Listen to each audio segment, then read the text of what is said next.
Hello, everyone. Welcome to Sunday Night Geekery, episode number 100. Now, this should be a big celebration, but unfortunately, we lost our buddy Cardinal Sin.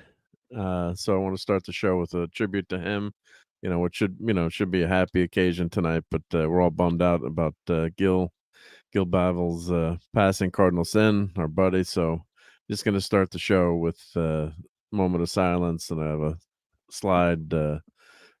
Showing some of tributing. It's a tribute in memoriam to Gil. So I'm going to mute everyone, and we'll just do a few moment of silence for our buddy Gil.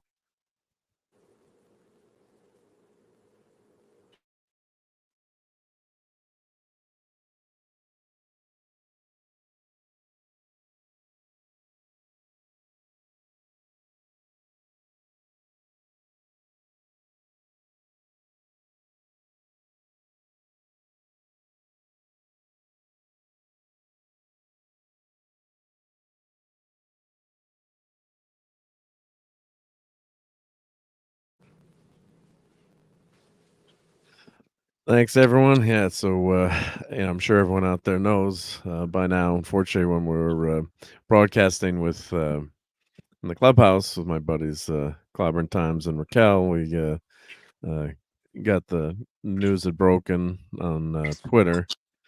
And just a really big shock. Gil's been on Sunday Night Geekery a few times. He was in the group, had the link, open invite to pop in, so he'd popped in a few times. And God, he was always always interesting to talk to. Right? He was never that quiet. God bless him. So always fun. And you can see that picture. I just clipped a picture of him, streaming one of his last. I think it was his last stream, an open boxing that he invited me to, and I think it was after Sunday Night Geeker. I said, "Oh, thanks for the invite. I'm just really tired tonight. Got to get to bed." And of course, I kicked myself. Oh, wish I had gone on that, on that stream. Just human nature. So, it was, quite a shock. Quite a shock to everyone. And he was really interesting guy. Had a lot of great answers. I put the picture of his drum kit. So of course he was a drummer, and punk music was his thing. He was. I always like listening to some of his songs too. He was playing some of his music, and I don't know what's going to happen. I think some of it's on Bandcamp, and I wonder if I could download some of it, or you can get it, because I guess you could always listen to some of his shows on YouTube. Hopefully those will be there forever. But that band had some darn good music in it. So there was some good stuff there. So let me of course introduce the gang that's going to be had that in memoriam tribute. So we've got ever great Clobbering Times here tonight. Hail to Clobbering Times. What's up, buddy? Doing good, doing good. RRP, our dear friend Cardinal Sin. Gil, we miss you already, buddy. Always will. Yep. For sure, yep. And Dad Man's with us. Hail to the Dad Man. Howdy. How are you tonight? Very good, yep. Not quite sure where I am at, but hey, good to see you. Well, as long as you eventually figure out where you're at, that would be good. Don't wander. Don't wander too much. Don't be lost too much. Yep. And we've got Matt. And we've got hey, Sort of Poopus is here. We've got Maddie's daddy here. Maddie, you have no Maddie's daddy has no icon tonight. I don't know why that is, but I'm on my cell phone tonight because I'm cooking. Oh, that's why. So that's why. Yeah, you never uploaded an icon. That's why. Yeah. Not on my phone. So yeah. Yeah. So eventually you gotta do that. Yeah, you gotta have an icon. Yeah. Just kidding. I'm being a wise guy. We're not gonna let you on with that with the newbie icon. Yep. And let's say hi to everyone in the chat. Let me roll through it. So we got our buddies in the chat. So Guagnar's here, Lemon Pie, Brian Hepburn, Brogu, hail Brogu, Fanty Outsider. Let's see. I said Brian Hepburn, and everyone's giving their tributes to Cardinal Sin, which is so nice. I think I said JT Kirk. My brain is not what it once was. So, and of course the ever awesome Hungry Boy is here. And maybe I'll show some of my artwork from when I was 12 years old. I found it in my notebook in the basement. And Snortopoopa's Q Bird here. He says, "Hello, humans and other critters." Great to see. He's up late tonight. Yeah, Snorty. Yeah, Yeah. Snorty's here. Snorty. Yep. Larry, what's up, buddy? What's up, everybody? Gwag, JC, Geoff. Good to see you. Oh, GF is there. Good. Yep. Maddie's there at Daddy's generic tonight. Yep. Okay. All right. Hang on. How about now? Yeah, now you're on Cooking with Thor. Cooking. I'm not very Thor-like anymore, but yeah, I'm making my. Oh, look at those guns you got. This should be illegal. You've been pumping up lately? No, not at all. Yes, that's just Thor's natural state. Just wait till you pump up. I saw an old friend. He said, "Dude, what happened to the muscles?" Oh, did you punch him? Did you sock it to him? No. He was right. Making my smoked salmon pizza. Smoked salmon pizza is a treat that I have on Sundays. Oh.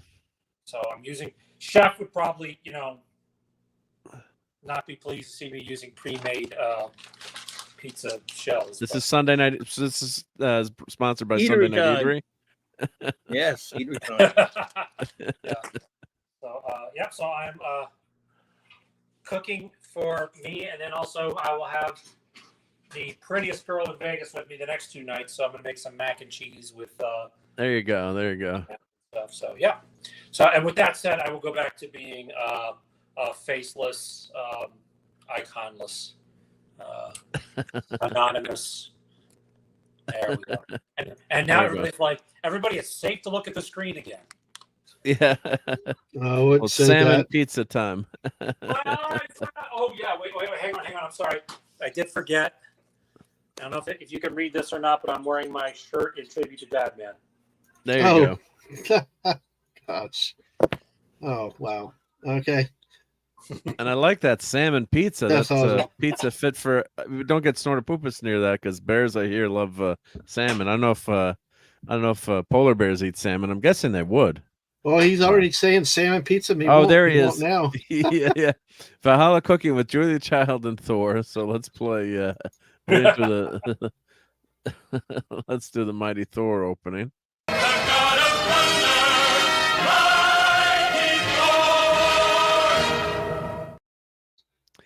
I should change it. The God of Cooking, the Mighty Thor. Yeah. Well, I only do a few dishes, but I do those few dishes really well because I do them over and over and over again. But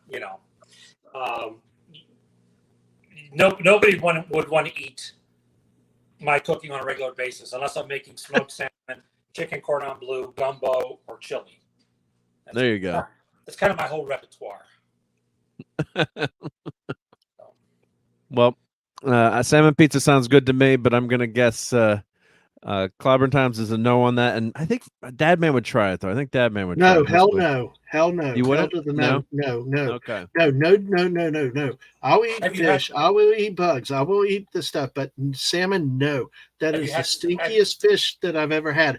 Once at a steakhouse, they actually put my steak. They cooked my steak on the same surface as salmon, and it I sent the steak back, but no, I cannot stand. You know what came back with that steak? I did not want that smell anywhere near my beef. I want cow. I don't want. I know I'll eat whitefish, cod. I mean, all that stuff. I'll eat tuna. I will eat swordfish, but salmon just is like eggs to me. Have you had? God. No, actually, so I'm with you on regular salmon. But years ago, I was dating this woman a million miles out of my league. And we went to a place called Louisiana Pizza Kitchen, the Cloud you will remember. And she had smoked salmon pizza and said, "Here, try this." And, not wanting to put a damper on things, but sure. And smoked salmon is nothing like regular salmon. It's nothing like it. It's like the difference between bubble gum and a hot dog.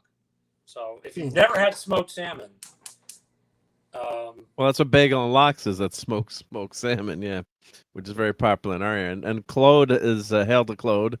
He says, "Is that static making your hair go crazy? Is Mjolnir in the area?" I think Steve's on his cell phone, so that must be Claude from Louisiana? Claude, Yes. minimus. Yeah. Because there's two Claudes. So I Yeah, said, Yeah. Not Claude Sally. No, Claude. Hell, Claude. Be nice to Claude. If he doesn't like you, he can just rip you up verbally. I mean, it's like and trying to respond in kind is like fighting Mike Tyson. You just don't do it. What do you mean if he doesn't like you? Do it even if he does. And possibly if he does. That's why I don't call him minimus. I mean, he's never given me permission to refer to him that way. And Claude means it with love. Even though both of them are. I wouldn't go that far. Yeah. I don't go that far. I wouldn't go that. And Pat S was popping and he says, "Hey, hi everyone, happy 100." Thank you, Pat. He's gonna hop in a bit. Yeah, and Pat's been on a ton of shows, so I always appreciate that. Yep, I did mention that on the Clubhouse. Don't go toe to toe with Minimus on the insults because you. No. Yeah, it's Minimus could be. Now you got me doing it. Claude could write for like an insult comic. I do it all the time. Well, every day I call him up and insult him. You've earned it. You've known him since the Taft administration. True. Well, I wouldn't go that far. Remember that was from that episode where Picard was on the Risa and Riker tricked him into getting that Horgon thing. And remember that? Remember? You don't remember that? Yeah, that was with the was that the one with they were going for like he was like Indiana Jones on Risa and he was looking for the if you have the cute girl, the very cute girl was right, on it. What was her name? He asked her to get to get a Horgon to bring one back for him. Riker did. Oh yeah, noting it set him up, and it was like it was going to make chicks come after you the whole time. And finally, that meant you were on the market or something else. Right. To be more. He said, and he finally, when he learned, he goes, Riker. And someone goes, "Oh, was that for?" That's what he says, a gift for a friend. He goes, "A gift for a loved one." He goes, "I wouldn't go that far." Yeah. Pat S says, "No bivalves ever." Where is Pat S? Where the hell? He'll be here in a bit, hopefully. Yep. Are you using raw salmon? Are you putting smoked salmon on that pizza? It's already smoked, obviously, Steve, right? It is obviously, yes. It is obviously smoked already. Yeah. But I will bet if I gave this to everyone in the chat and didn't tell them what it was, it's too late now, clearly. But I'll bet everyone would say, "Oh my God, this is so good. What is it?" And then Claudia, of course, would spit it out because. Oh yeah. Naturally. As Claudia once told me, I wouldn't like it even if it was good. Did I say that? Did I say that? I'm proud. Now I'm proud, even more proud of myself. You said that right before you said perfection's just not good enough. I said that too? Wow. I say things. Yeah. I say things I don't even remember. Well, that's typical. I actually like that. I like that one. Production's not good enough. I probably stole it from somewhere, but I just don't remember where. Maybe I stole it from me. JT Kirk says, "Out of Thor's league, Athena." Athena from Battlestar Galactica? Oh no, the other one. Or the real god of war, Athena, god of wisdom. Yeah, I mean, well, that's two different. That's two different pantheons there. That's true, but I'm mixing them up. Oh, but it's funny thing is like salmon. Growing up, I always thought salmon was like the most unfishy fish to eat, like around here. Like a lot of people I know will only eat salmon. Like that's, and then I'm meeting people that can't stand salmon. Will eat other fish, but normally, like to me, salmon doesn't have a fish. Maybe because we get it. Really I love fish, but I do not know what it is. It was a national chain steakhouse. It probably was like frozen. I don't know. Days old salmon, but I don't know. I mean, usually we get salmon. My friend across the street went fishing in Alaska and brought back like a massive cooler of salmon. Oh my God, that was some of the best fish ever. I'm like, Dave, give me trout, give me whiting, give me cod, give me pollock, trout, everything, anything but salmon. All I can, because trout are bottom feeders, and all I can taste when I eat trout is the dirt that they eat. No, I haven't. Get a good mountain rainbow trout or something. Yeah. The fried catfish around these ways can be pretty good sometimes. Yeah. Catfish is That's another bottom bottom feeder. feeder. Yeah, can't stand Yeah. either one of those. Yeah, I've never Yeah, tried I love the salmon, mountain oh. rainbow though. Hmm? So I've never tried the mountain rainbow trout that you just mentioned. So maybe that's better. But living in Louisiana, as Claudia will tell you, Steve once told me he would kick my ass. He hasn't done it yet. Oh, You Night's still young. sound That's not- disappointed. That's not true. I've once said, Steve, don't make you kick my ass.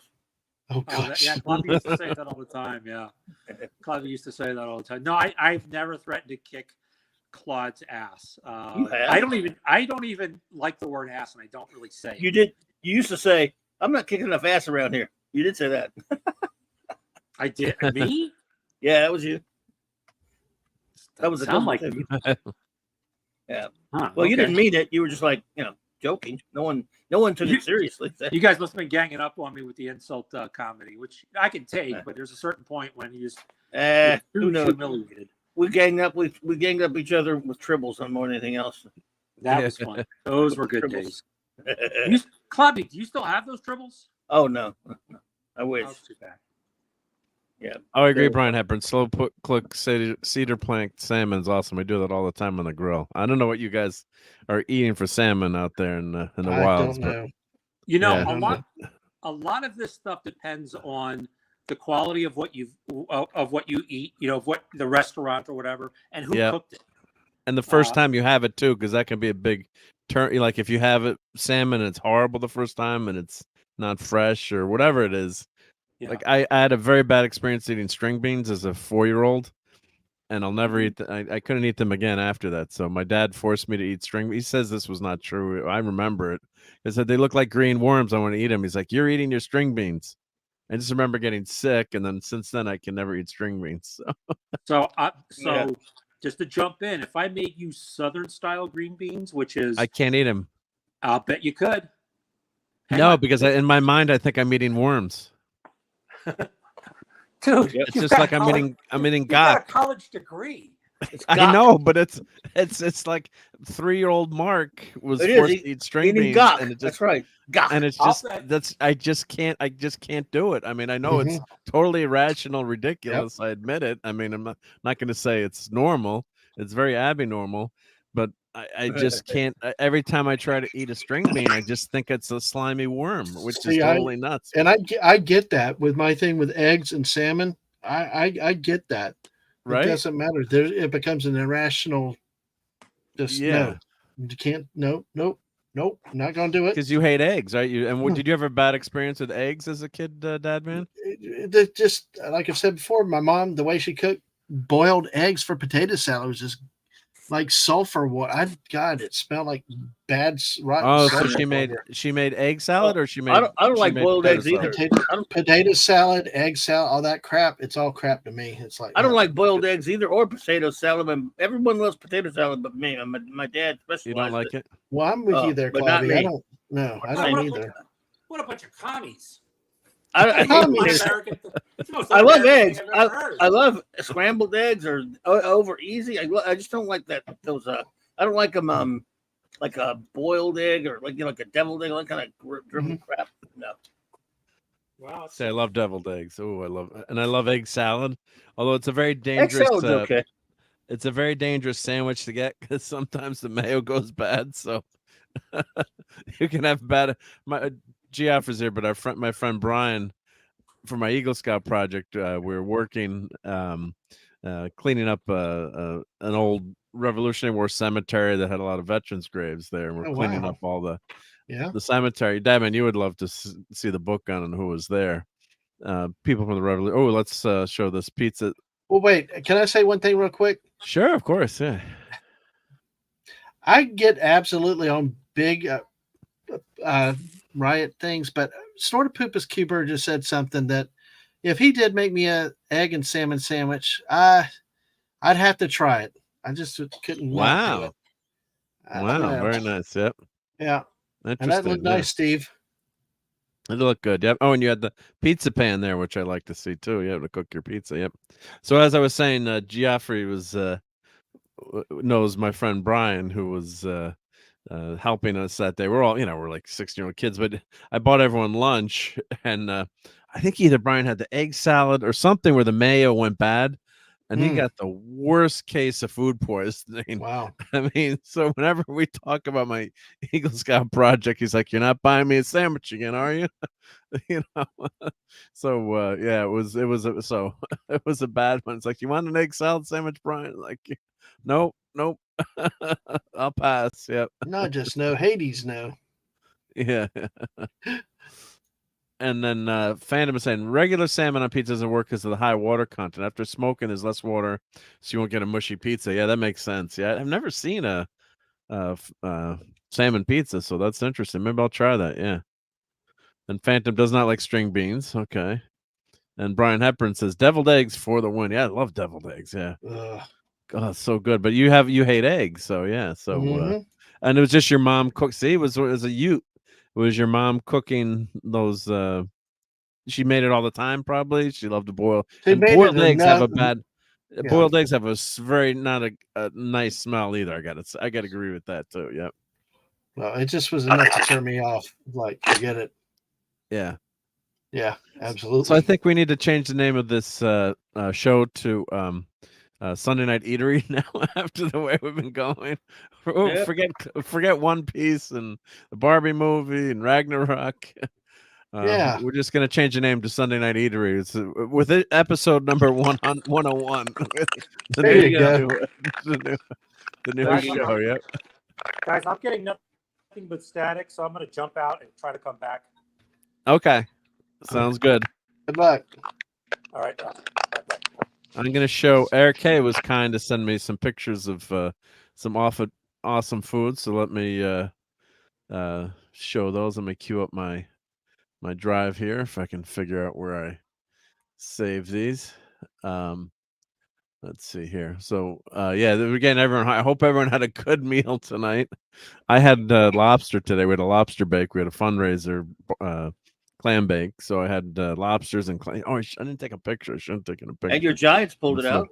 And my Giants pulled it out. Yeah, I came home and I was watching on the rewind, and and then I made the mistake of going to the kitchen and the TV was on. I saw the score. At the first half, it was 20-0. I'm like, oh, should I even bother watching the rest of the game? I'm going to erase it. And then I saw the score, unfortunately, which was kind of a bummer.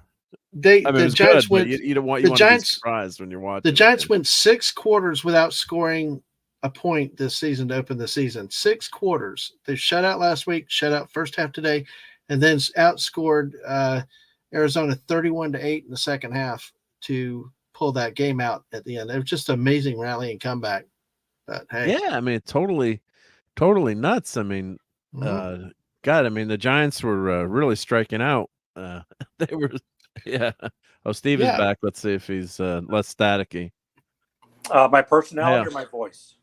Both. Yeah, let's check both. Yep, you sound better. Yep. Thank you. Yeah, Maddie called, so I had to drop out for just a second, but she didn't want to talk. She didn't want to talk, right? Yeah, she didn't. So it's okay. She'll be with me tomorrow. That's all right. Yeah. So I'm just going to listen to you guys for a few minutes while I eat this delicious smoked salmon pizza. Sounds good. All right, I'm saving some of the pictures Eric K sent me, and we'll show the pictures again from last week. I showed them before, but we'll show them again from last week. Yep. Let's see. And Eric, if you feel up to it, show 100 or whatever. You got the link, I think. If you feel up to it, feel free to pop in. No obligations, obviously. But if not, if you can't pop in, you got to send me some of that pie, though. Just kidding. I gotta really start the diet now. But yeah. But I think apple pie is probably okay. But here, let's show this pie here. Let's see. Did it go out of order on my? Here we go. Let me fix this. Hold on. It's tough. Yeah, it's tough to talk and do 2 things at once, right? Yes, it is. Yeah. You can handle it. I can handle it. Yeah. Yep. I can figure it out. Yep. So we're going to talk a little bit of One Piece tonight too, because I watched the first episode and I went into my room and I was shocked shocked by what my wife was doing. She was watching One Piece. I'm like, wait, how the hell does this happen? So I didn't think she would ever watch. And I guess it pops up in your feed, and Everyone's going nuts over it. Yeah. everyone's going nuts over, right? So already got renewed for a second season. So after we do the fooder, I guess we'll talk about that for a minute. Yep. And sorry, I'm off the screen. I can't see the chat, so I don't know if it. Claude is here. Minimus is Claude. This is Claude. Yep. And Eric says hi. Let me catch up to the chat, and I'll show these pictures. Yep. Oh, and Snorty doesn't like sauerkraut. Yeah, a lot of people. Oh, and Lisa's here. Eatery. Yep. Good timing, Lisa. Yep. Let me show this screen here. Let's see. Let me switch to. And Lisa's got an amazing garden, so she's got. I'm sure there's a lot of good cooking too. So, all right, let's present my screen here. Let's see here. Oops.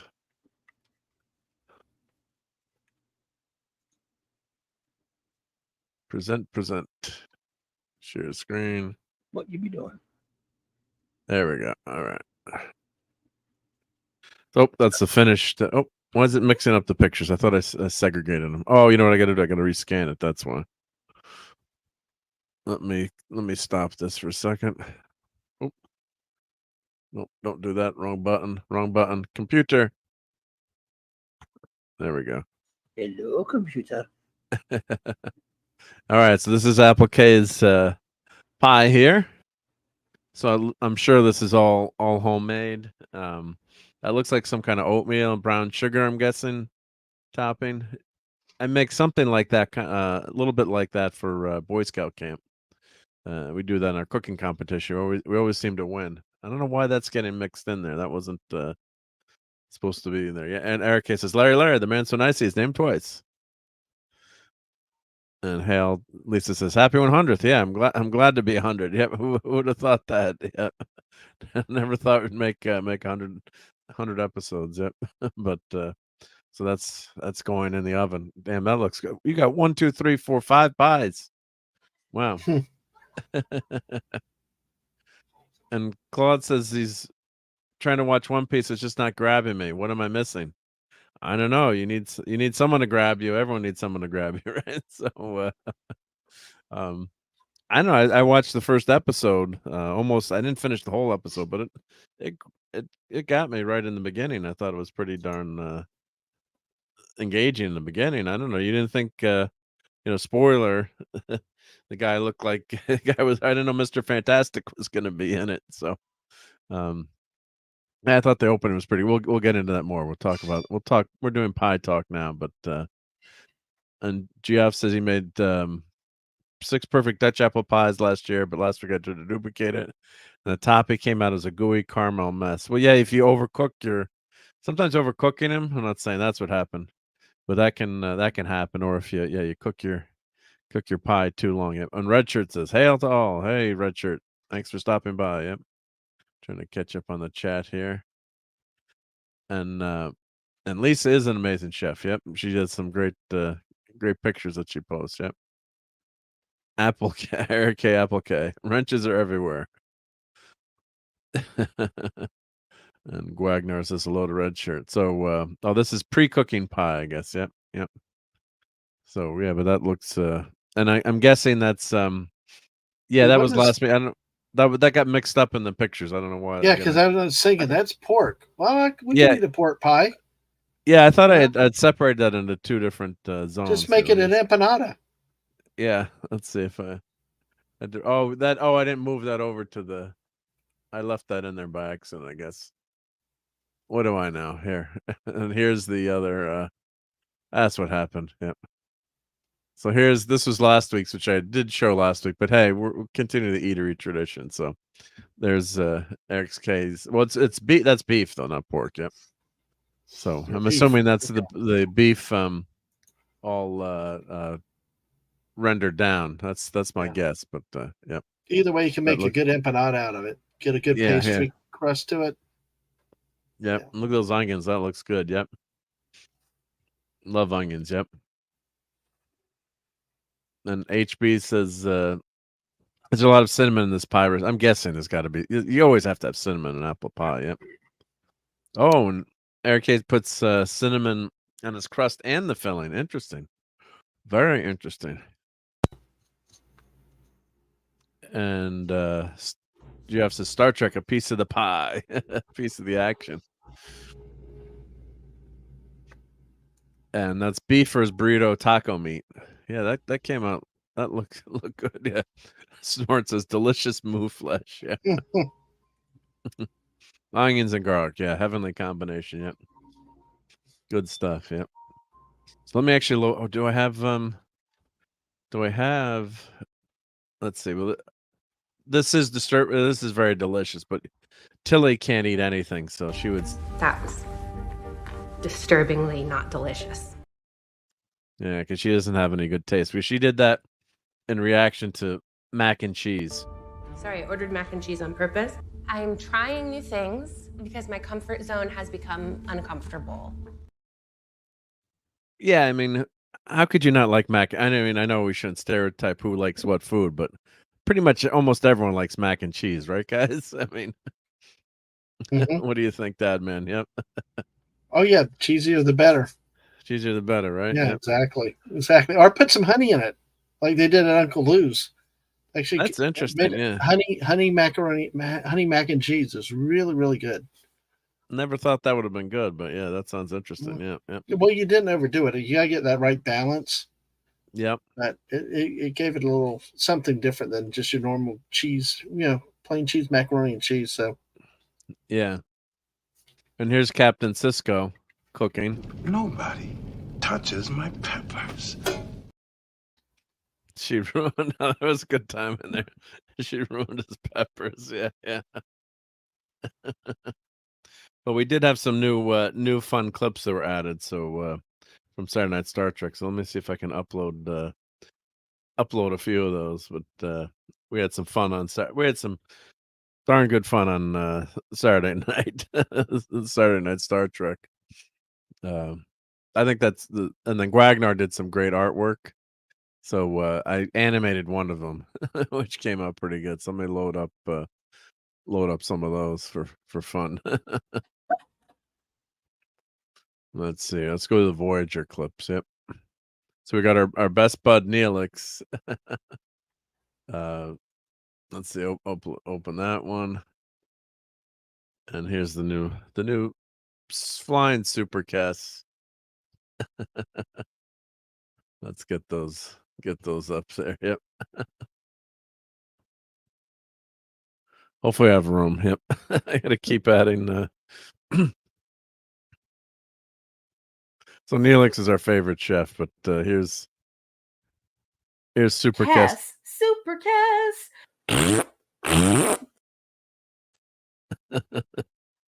And this was a big crowd pleaser on Saturday night.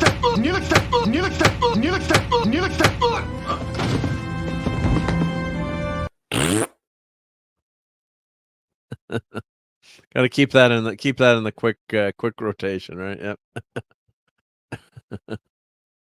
Oh, Annie's mac and cheese is really, really good. Yep. It's good stuff. Yep. Can we get 10 minutes of Neelix getting smacked? Ouch. Yep. Yeah. I'm making Annie's mac and cheese as we speak. You just went robot on us, Steve.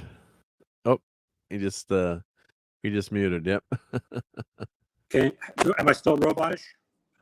Now you're getting a little bit better. Yep. But I was just saying somebody mentioned Annie's mac and cheese. That's what I just made for Maddie. I just finished like 30 seconds ago. I love Annie's mac and cheese. Yeah, it's good stuff. Yep. Really good. Yep. So, I do have a piece of the action quote for you too. I'm trying to find that. Let's see here.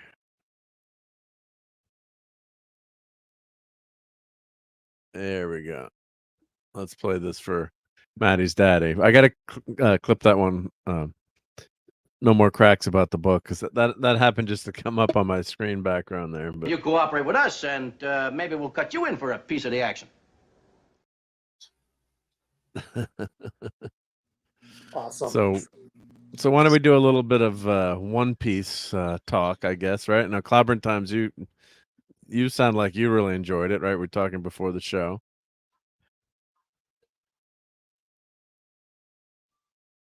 Oh, Clobbering Times, you there, buddy? He said in the private chat. Okay. Yeah. Be right back. Okay, still not back. Okay, yep. So, but no, Clobbering Times really did. Spoiler, really loved it. Yep, and Dadman, have you watched any of One Piece? Or you know anything about it, or The only thing I know of One Piece is I'll eat it if it's in front of me. I know that thing with the. I have no flipping clue what that thing is. I'd never heard of it before. And does Aang watch? Yeah. Is Aang into manga and?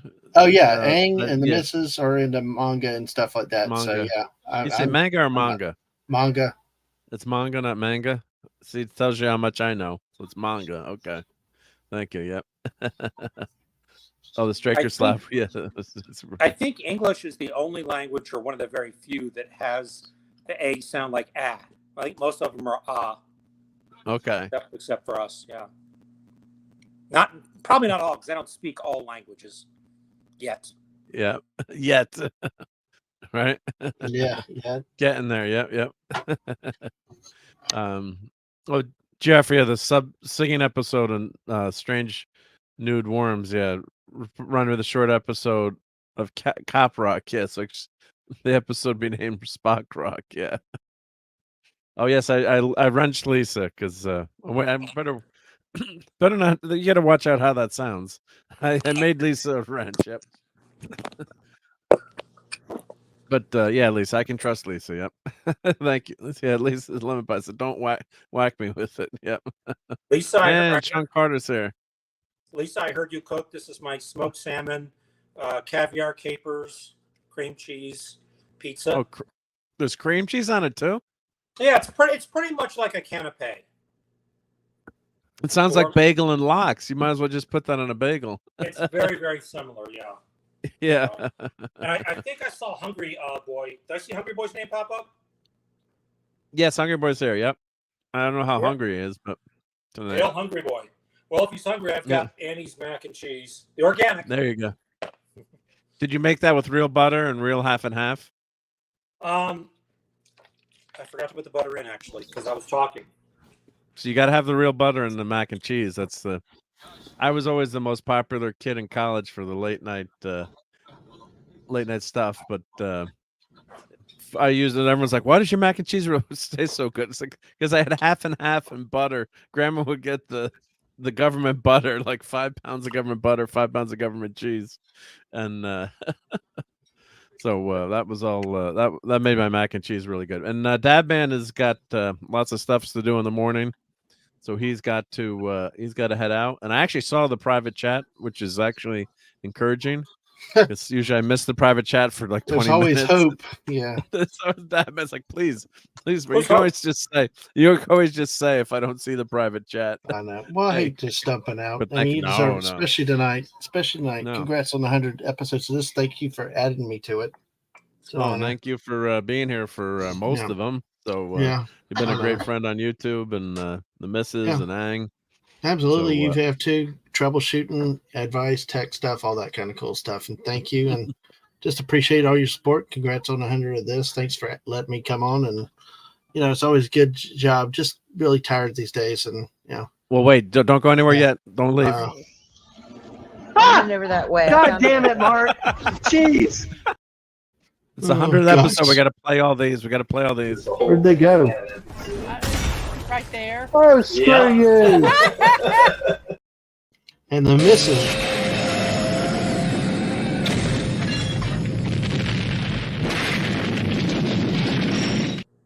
Now, the content of that context of that is I'm intending to blow up the buildings and stuff. So yes, you are. Yeah, exactly. That's effective demolition. But I'm sorry, but I wish I could stay longer. Just exhausted these days. But hey, got a lot going. But hey, congrats, Mark. Best wishes. Oh, and, thank you, know, Dad, man. Yep. Always glad to hang out with you two gents. So appreciate it. Wait, And So y'all what's what's that? Are you doing anything tomorrow night, or what's any plans on the Dad Mansion? I'm putting everyone knows is sub Hang tier on, to you, I'm sure. Hang on. He said, "I'm always glad to hang out with you two gents." Oh, I meant Clobby. I meant Clobby and you, Steve. Mark okay. was given as the host. I meant I've been praising Mark, and I just said you two to make sure I got you and Clobby in there. Sorry about that, Steve. Don't make Thor angry. You wouldn't like Thor when he's angry. I'm sorry, Thor. My mind's just distracted, a little tired tonight. I apologize. We did 6-hour drive yesterday and back today, and slept on a cot. Just stuff. So it's a little tired, but hey, yeah. Follow me on Twitter, DadmanWalking55, and only at DadmanWalking55. But Wednesday night, I could do stuff at a moment's notice. But Wednesday night, walking and rambling with Ang, my kid, we're doing our podcast Wednesday night. I've got things to ready up for that, so we're going to be doing that. Last time we talked about blockchains and stuff. So Hungry Boy's out in the chat, just babbling his head off, laughing, and Ang's talking about it. I'm sitting there just like, what the hell are you two talking about? So. You never know what'll come up. So we got that Wednesday night at 8, and then on Thursday will be this week's college football show with B from O and Auburn fans. So that's the big things we got this week. Maybe some Fortnite or other games as I can work in between all the other things I got to get done for them. So and sleep somehow. Yep. Yes. All right. But thanks, guys, and congrats again, Mark. Yep. Thank you so much. Later. Yep. Take care. Yep. Yeah, we'll do. Bye. Bye, buddy. Bye, buddy. Dad Man sounded tired. He sounded tired. Yep. But yeah, when Dad Man's tired, he crashes. Yeah. God bless him. No, he's a great guy. I'm teasing. Busy man. He's still listening probably, but we got work in the morning too. He's a busy man. Yeah. So Eric K says, yeah, his favorite chef is a Swedish chef. Yeah. The Muppets. I put in the DM. Oh, did you send me? I didn't see a new DM, Eric. Let's see. Let me check the X's. Oh, here, let's see. Did it pop in now? I didn't see a new DM, Eric. I only see pies. Let me refresh. I don't mind the pies, but yep. I love those pies, yep.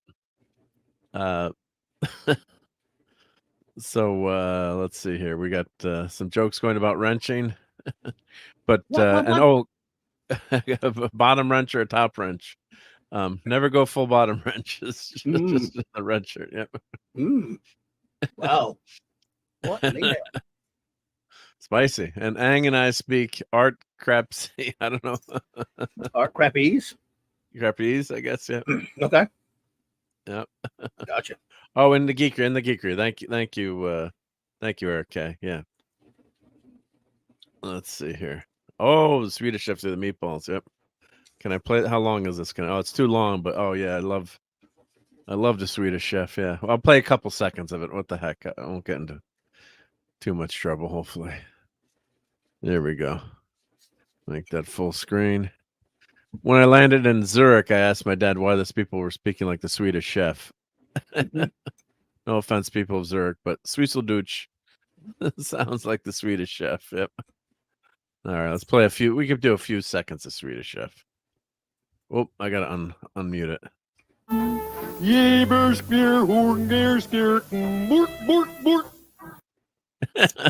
Bort.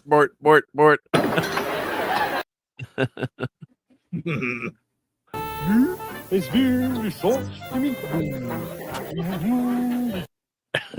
Great stuff. All right. Well, I won't play too much of it. So, well, I mean, that's awesome.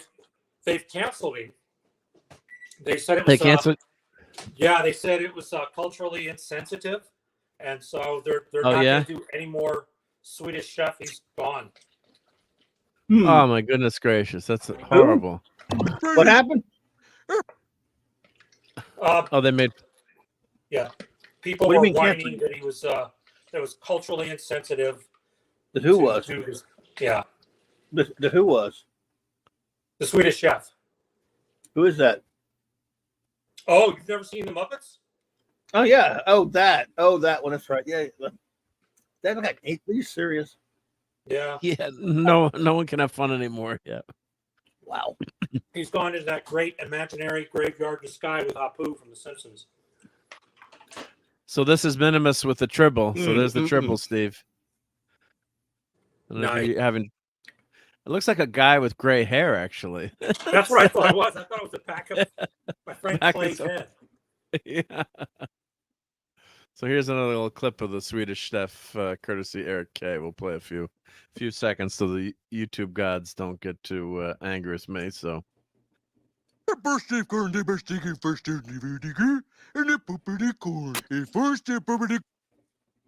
don't know if anyone can, if the algorithm's going to grab that. Oh, that's the Swedish chef from the Muppets. Yeah.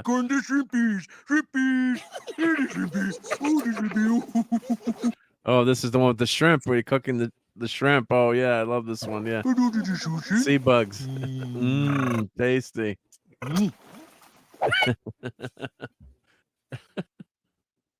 Tasty. Tasty sea bugs. Yep. Ooh, good. This is so good. Oh, back in the day when we had good stuff on TV. Of course, though, One Piece is doing pretty well, I got to say. Yep. Well, it already got signed for. It debuted like the last day in August or whatever. It's already picked up for a second season. Yeah. So Netflix calls seasons are 8 episodes. Yeah, how many episodes were in this first season? 8? 8. Yeah. So. Damn it. Let's hey, I was surprised I liked any of it. So. No way. So yeah. So I don't know how many spoilers we'll do. We'll do mild spoilers, I guess, is the way that goes. Let me see some images here of One Piece live action if my computer catches up. Yep, there we go, computer. I can provide a little history on it. Yeah, that'd be awesome. Yep. Wasn't it started, of course, as many Japanese products do, started as a manga back in the late 90s, I think. 97, I'm not exactly sure, rough up in there, right? And then, of course,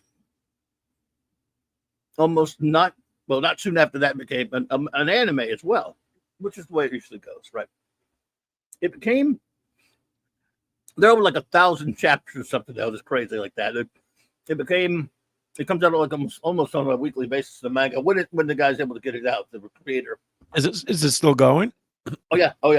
It's still going. The manga is, there are times when he will miss a week or two for different things over the years, but for the most part, it's every week. My son is such a freak for it and loves it so much. He never misses it. He gets it every week as soon as he's able to download the new issue. Once a week, there's a new episode. Every week is a new segment. And how 22 pages or? I don't know how many pages. Nothing. To be honest with you. I mean, that's an incredible clip of work, though. Wow. This guy, I mean, and like a lot of these people, they're far more patient as creators, and he owns it all. And the anime, the manga, he owns it all. Included, there's a theme park over there, a pretty popular theme park over there in Japan. On One Piece. On One Piece. I mean, it's not like gigantic like Disney World or anything, but it's you can find pictures of it. So what happened was, obviously, for many years, it was his favorite thing, my son's favorite thing for about almost. And he loved it. He loved it. First came out, right? And he's always been trying to get me to get into it, and he's trying to make me watch the anime first. That was the first tried. I just don't like anime. Like you have talked about, not a big anime guy. I watched I watched some of it. It just wasn't really for me. And they said, you said, well, the manga's better anyway. You should read the manga, So, and there's Pat S. Hey, Pat S. How's it going? Guys? I'm not hanging long. You guys will appreciate this, I guess. You remember when I told you guys about back in April about my friend whose brother passed away and was the guy that used to bring us to the comic book place and magazine and everything and all that? His sister, his sister died this morning. Oh my God. It was a little unexpected. She had taken a turn for the worse. She had cancer. She was very low key about it. Almost like a Paul Rubens situation. I didn't even know about it until a couple months ago. and he was actually on a cruise out of Seattle to Alaska. And hi, Lisa. He got a call from his brother-in-law. He's like, "Look, if you want to see your sister, you're gonna better come home in the next 24 hours." So he managed to get down here Friday. Had to leave the cruise, emergency. Yeah, leave the it's a cruise. big deal too, Mark. It's like They do that though. I've heard that they do that. Yeah. They set that up for Yeah, they do, but there might be a fine. Fortunately, he had a fine.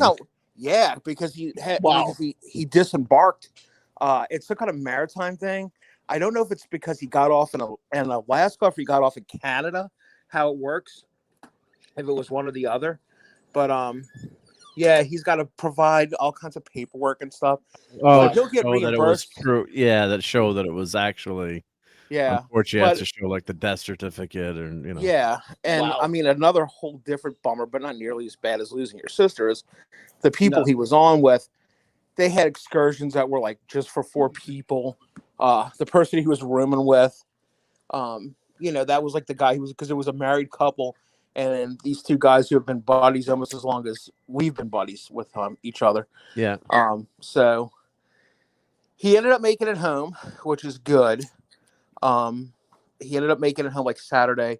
He spent a lot of time with him. See her. Yeah, we brought him out. Claudia, I don't know if you've ever been to Moe's Pizza in West Wego, but he was like, "I want pizza." No. So, yeah, we went. If anybody was at Moe's Pizzas last night, it was pretty packed. If you heard a guy that sounded like Pat S, that was me. You said like, "Hey, that sounds like Pat S." There's a table full of a bunch of 40-year-old guys. I wonder if that's him. Yeah, that was me. So I rode home with him last night, and we were talking. I'm like, "Look, dude, if you need anything, blah blah." Well, sure enough, I get a call at like 2 a.m. He's like, "She's passing away, and I haven't had any sleep, and blah blah blah. I'm wondering what I should do." And I'm like, "Hey, dude, how about I get my brother to drive you? He's awake anyway, because they just got in from Mississippi, and he ended up going to see her one last time. But I've had about 3 hours of sleep. He's had about 2. And to make it the real fun part, Mom's having skin cancer surgery tomorrow, which is a inpatient thing. It's not I don't want to go into it, but it's not as huge of a deal as like what he's going through. It's a very, it's if you could call it the good skin cancer, it's like that one. It's not the Jimmy Buffett skin cancer. It's it's like you got to get this removed. If they catch it early, then it's not dangerous. Yeah, well, I mean, dude, we're like eggshell colored in my family, so yeah, so you spontaneously combust. Yeah, and if you grew up going to Pontchartrain Beach and the Gulf Coast, you're my mom's generation before they were really using sunscreen and stuff, you're gonna have these little melanomas and stuff. But it just seemed kind of like, man, cancer is all around us as of late. And the worst part is he was the youngest kid in his family, like by far. Like she was like his mother. She's like 16 years older than him and stuff. But this is his. Are you guys ready for this? 3rd of 7 siblings that he's lost. He lost his mom when he was 12. Yeah. I mean, it's like I don't even know what to say to him. Like, it's like, oh, I feel bad for you. But I've never been one of those people like, I know how you feel. You don't. You have no idea how anybody feels when they lose somebody. But to lose that many of your siblings, I mean, it's like I can't even fathom it, dude. So, yeah, we've really been there, especially for when you're younger. I mean, yeah, and this is the guy that I've known forever, and we had actually been spatting as of late. This is the one that likes strange worlds, the new stuff. Yeah, I don't care what happens in your life. I'm not cutting you slack on that, but I will leave it alone for quite a while. It's still like I've known this guy forever, man, and like I've known these people forever, and it's such a bummer, man. And the only good part is he took off 2 weeks of work. He's a chemist at an oil refinery, and so now he at least has time to plan all the funeral stuff and everything. And I'm going to try to help him out with as much of it as I can, because he was the guy that when my father passed away, he like took the reins and handled all the music at his funeral, and got our priest friend on the phone and set up the meeting with us. That a lot, yeah. So like, he's one of those friends, dude. He's like the one that your kids call uncle, like that kind of thing. Yeah, he's that kind of a friend. So it's just a bummer, man. So I don't want to don't let him show your kids new Star Trek. Yeah. Well, no, dude, that's the killer part, dude. This is the guy, and I know you guys heard me tell that story before, where my second youngest nephew, Ryan, is a huge Trek fan. And Chris is the one that gave Ryan like all the old VHS tapes that this guy went out and bought like back in the Suncoast days. When they were expensive, he would leave work and spend $20 on 2 episodes, and had that whole collection of the original series.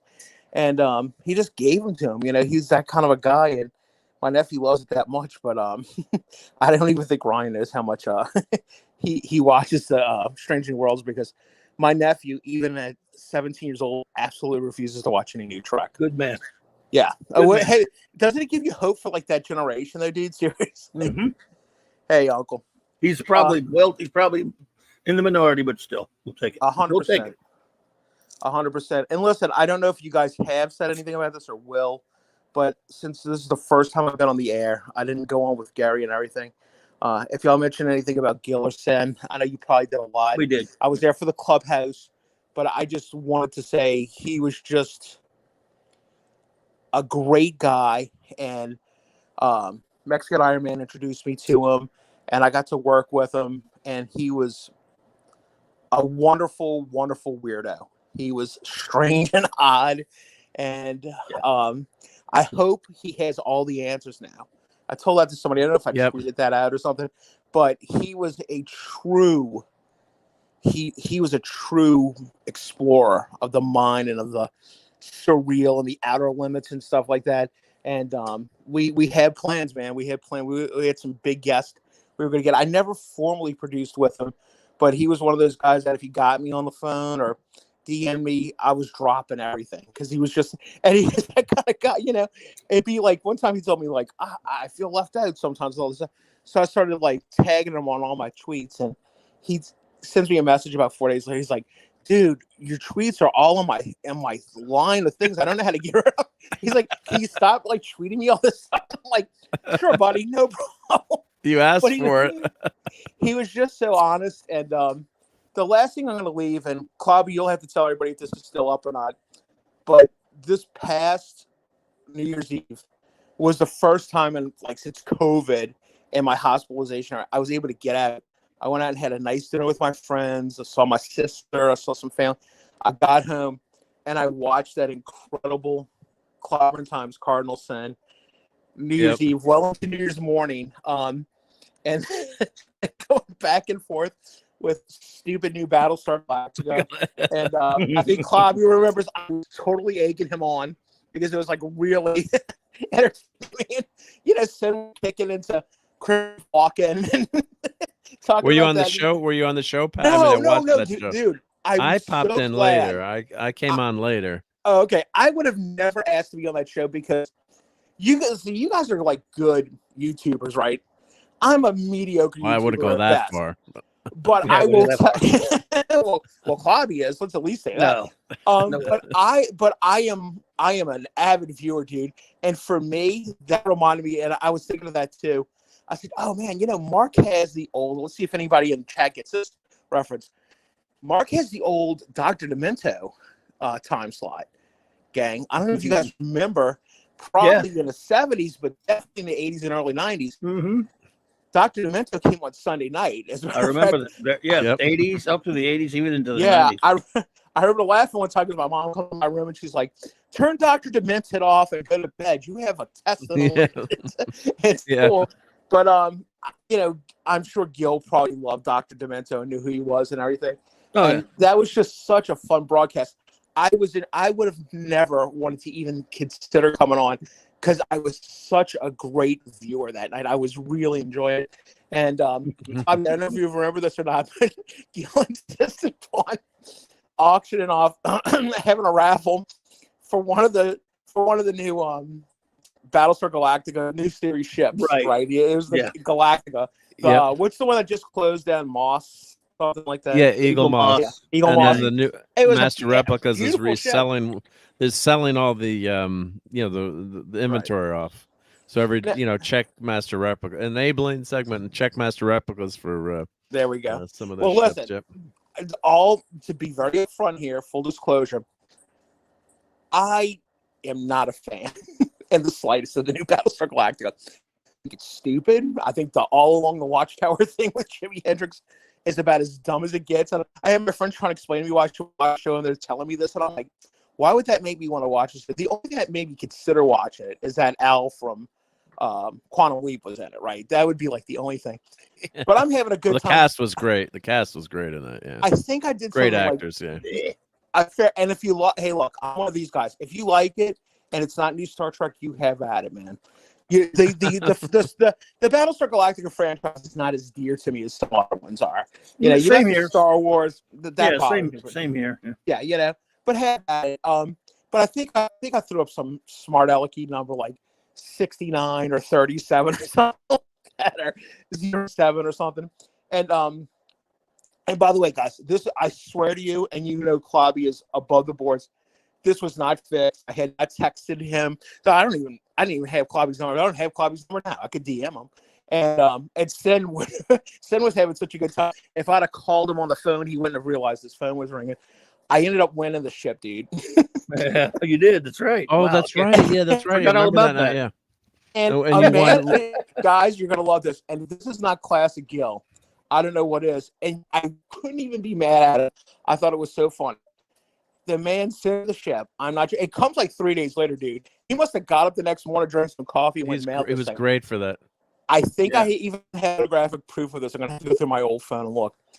He put my name in the middle of the packet like you would, and he put his name in a return address and everything. And are you ready for this? He proceeded to clear tape the entire box and that like packing tape that you can see through, where you can see the ship and my address and then where he put the stamp and all on it, and then put another piece of tape over it. And that's how I received it. So it was boxed. He had opened it once. I don't remember if maybe that was the one he had. Oh, but he clear taped the original box? The entire box was the collector's box, the box normally that you'd save to collect. Like, yes, sir. He didn't put the box that it comes in and you're like, this beautiful box, this artwork. Yes, it was. So he clear taped the actual box and then put it in another box. He certainly did. Well, fortunately for me, look, when I tell you I wasn't mad then, and I'm certainly not upset about it now. No, yeah. My nephews saw it, and they're like, I don't really know what Battlestar Galactica is. And I'm sitting there going, God, please don't go start watching this because you guys got a free ship. But they were like, it's really cool. Which ship did they send you? I forgot what it was. It was the actual Battlestar Galactica. The Galactica. It was the Galactica. Yeah. The new one, though, not the old Gil one. had two. He was a great porter with certain The new things. one, yeah. Well, I did like the look of the new one, too. I gotta say. They did a nice. Well, I have to tell you, Mark, I got a raspberry. I thought maybe I'd sell it or give it to somebody else. But the boys like it. It's still on the shelf, and it is not going anywhere. Tribute it's not going anywhere. It is the only thing that a show means nothing to me about, but that whole story and that whole night and the promise of a good new year, which so far has been kind of rough, Klobby. I'm not going to lie to you. I had a lot of hope that night. It's been a little rough, brother, and we still got a couple more months to go. But I'm like that. If that's not a classic Gil story, I don't know what is. It is. It's great. And this is the funniest thing, y'all. And if you knew, let me just say hi to. I don't have the chat up, but we have distributed. Your old toys is here. Hey. Your old toys and Wayne Grove. Hey, Wayne Grove. And I'll catch up to the chat in a minute, but just wanted to keep this up. No problem. I'm going to end it here, Mark. No, it's good. Yeah. By saying this is the saddest part to me is there's probably 1,000 stories out there from YouTubers, from his family, from his old bandmates, and all that. And we're never going to hear those stories. We're never going to hear those now. All that information he had in that weird, strange noggin, dude, is gone. It's gone forever. And I think that's so sad. And I know you can watch his old shows, everyone. And that's good. And I'm glad they're they stay up forever. And I tell you, man, when I really do mean this, and I know some of us believe in afterlife, another dimension. The stuff Gil believed would be amazing. And I still don't 100% know what it is. Sometimes I think it changed and all that. But if there is, and I hope and think if there is another chance for us all to meet up, he's going to be one of the first guys I seek out. Because I'm going to ask him, like, dude, what do you know now that you didn't know? What about the aliens? That's what. Hey, hey, but everything, right? Like that. I was just thinking about that the other day when the the big alien hoax, alleged alien hoax, I guess, in the in Mexico, and they had the alien bodies there, and and I was like, oh, that's, and the first thing I thought of was like, oh, Gil, Cardinal Sin. I'm like, wonder what he thinks of this, or so it's and dude, he loved that. He loved In Search Of. He loved. It was like me, man. Like I knew about In Search Of and Mr. Spock from In Search Of. Like made me go watch Star Trek. To me, that was keep in mind I'm a child of the '80s. I watched that show live, or when it came out. And I mean it was amazing, and he was fascinated by all that stuff. And Gary K, not Gary B. From Pop Culture Minefield, he and I were talking. I'm going to give this credit to Gary because I don't think I said it. I think Gary said it. We were backstage. I'll be back, guys. So Gary and I were talking for like 10 minutes because Gil's doing what he's doing. And Gary goes, dude, this guy, what he knows about this stuff and all that. He goes, he is the Art Bell of YouTube. Yeah. And let me tell you, folks, if you're a radio guy, Art Bell, it's like pretty much, Paul Hardy, Rush Limbaugh, Art Bell, they are like in the pantheon of radio and especially talk radio and stuff like that. And for somebody to give any back to me, if you say Art Bell, because Art Bell is a big deal to me, if you that is about the best compliment you can get. And I told Gil that when he came back on, and he got a real kick out of it. And of course, I mean, I used to watch Art Bell or listen to Art Bell. Whenever we went camping, there was something awesome about sitting around a campfire listening to Art Bell at midnight and hearing noises in the woods. That's thinking you hear. Mark. Yep. I was driving through New Orleans in the city listening to it, like our girlfriend's house or something. I can only thankfully, I had my paintball gun with me in case I got scared. Camping down here, but we have our own guns. But to me, camping would be like, honestly, if I left the suburbs, man, that'd be, if it's more than 4 trees, consider that the woods, man.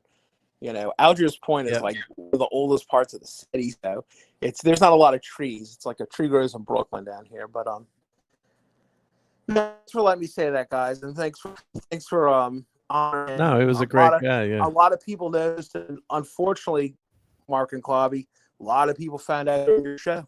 And I real passively listen to Thursday nights. A lot of times I want to go and chat.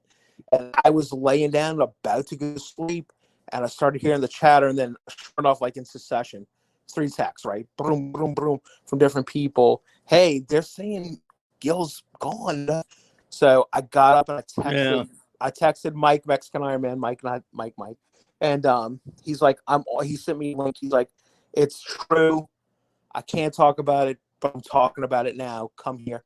So I was actually going back and forth. Yeah, because Mike, Mexican Iron Man, went on a stream with his buddy from Into the Fringe. Right. And they did a nice stream. And then Tony Stark did a really nice tribute, and also Canadian Spider-Man that night, too. Yeah, I got to run into him somewhere, man. I kind of hope I just see him someplace. But I think I'm going to send him a nice game because those guys are tight, man. They really big buddies, and always worked Gil's Wednesday night. I'm sure he, and Mike still broke up about it. Man. He is, he takes his stuff. He knows so many people, so when somebody gets lost to us, there's a great chance that person interacted with that lady or yourself, Clobby. He still talks about Mark like a few weeks ago, 2.5 years ago. You're breaking up a tiny bit, Pat. I don't know if it's your connection or your phone, or we can. It's probably my phone because I'm sitting right next to the. But guys, go ahead and clap off. It's like I'm 6 anyway. I want to hop on and say that. Let's do it on a high note, Mark. Yep. Thank you. Wonder, like, even if you skip a weekend, like you're garbling again. Oh, sorry, Pat.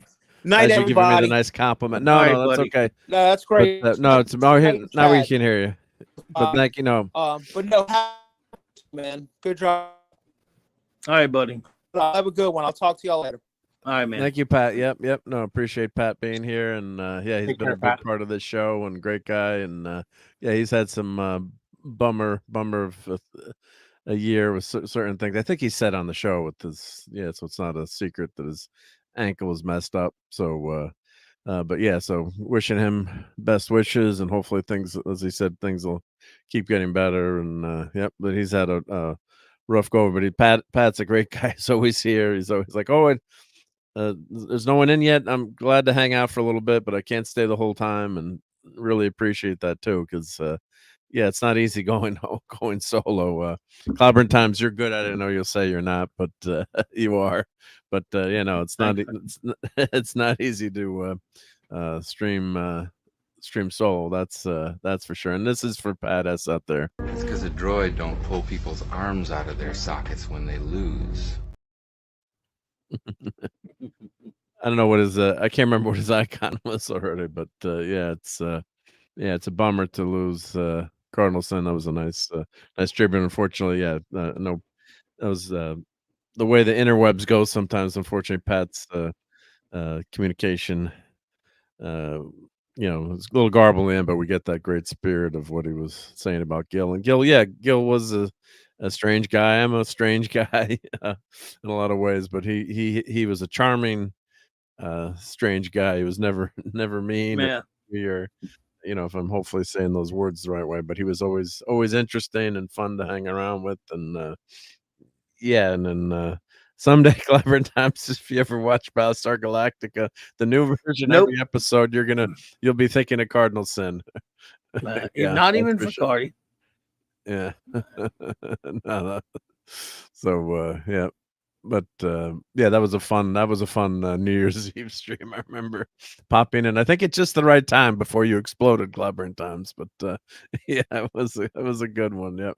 And those are the fun things that you look back on. You have good memories and just fun times. So yeah, it's very sad that lose Cardinal Sin, a shock like that too. Not that it makes it any easier if it's coming, but yeah, it still was just such a shock. Yep. No, Wenger uses Windows 95. Well, I preferred Windows 2000. I think that was the best version of Windows ever. But yeah, Windows 95. I remember going to software store at midnight to buy Windows 95 in 1995. Yep.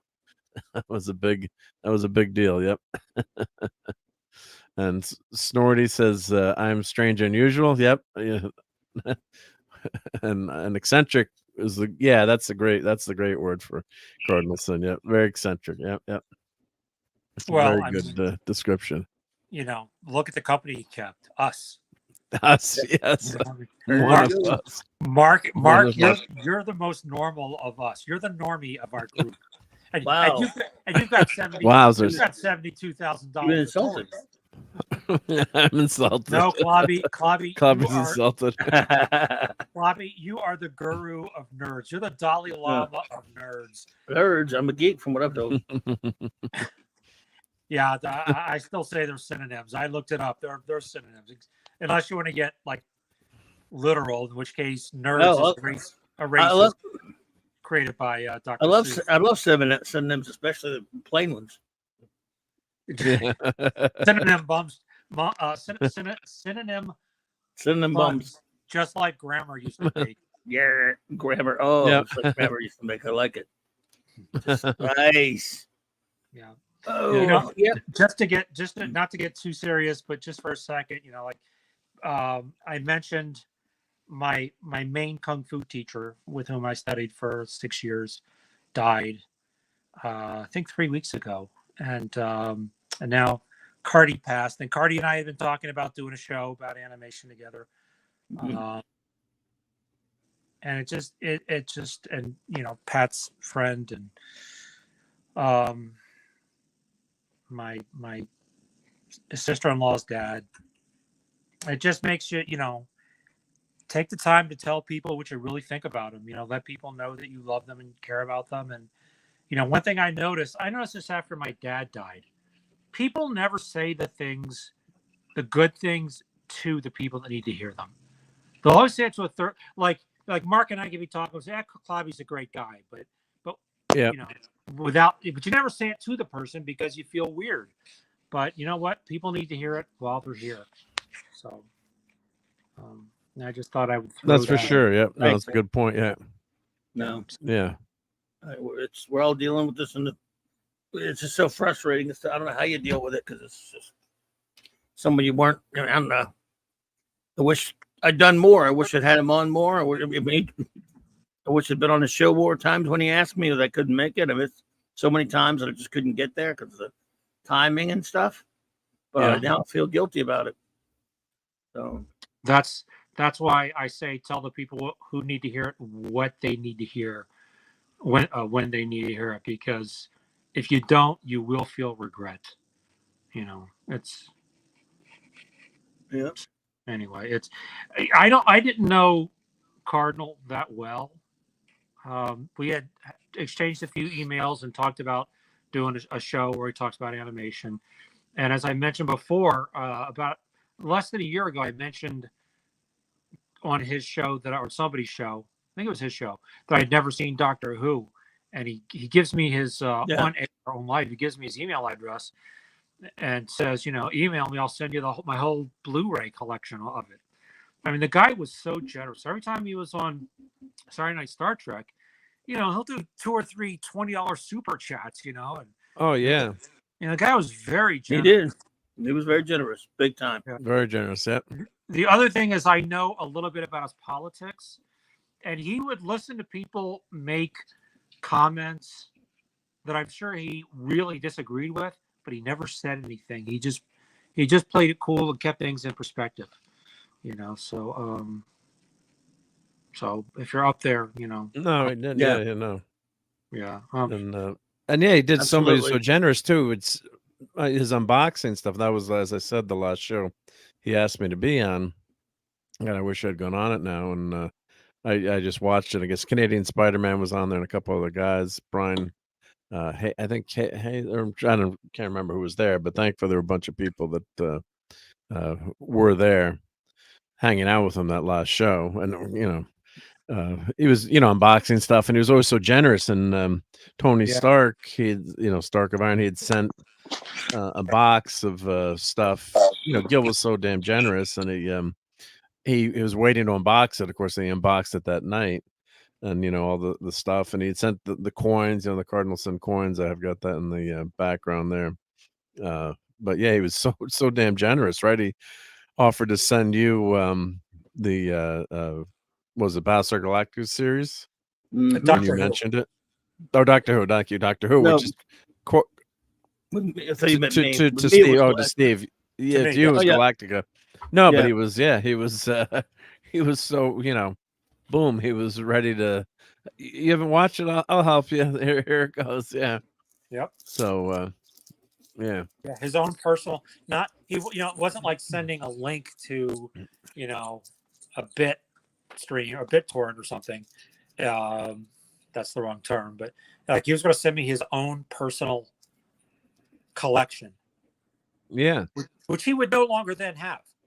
That's really cool, especially for somebody who I knew less than I even know you, Mark. We've never met in person, but I feel like I know you from the screen. Yeah, from hanging out so much. Yep.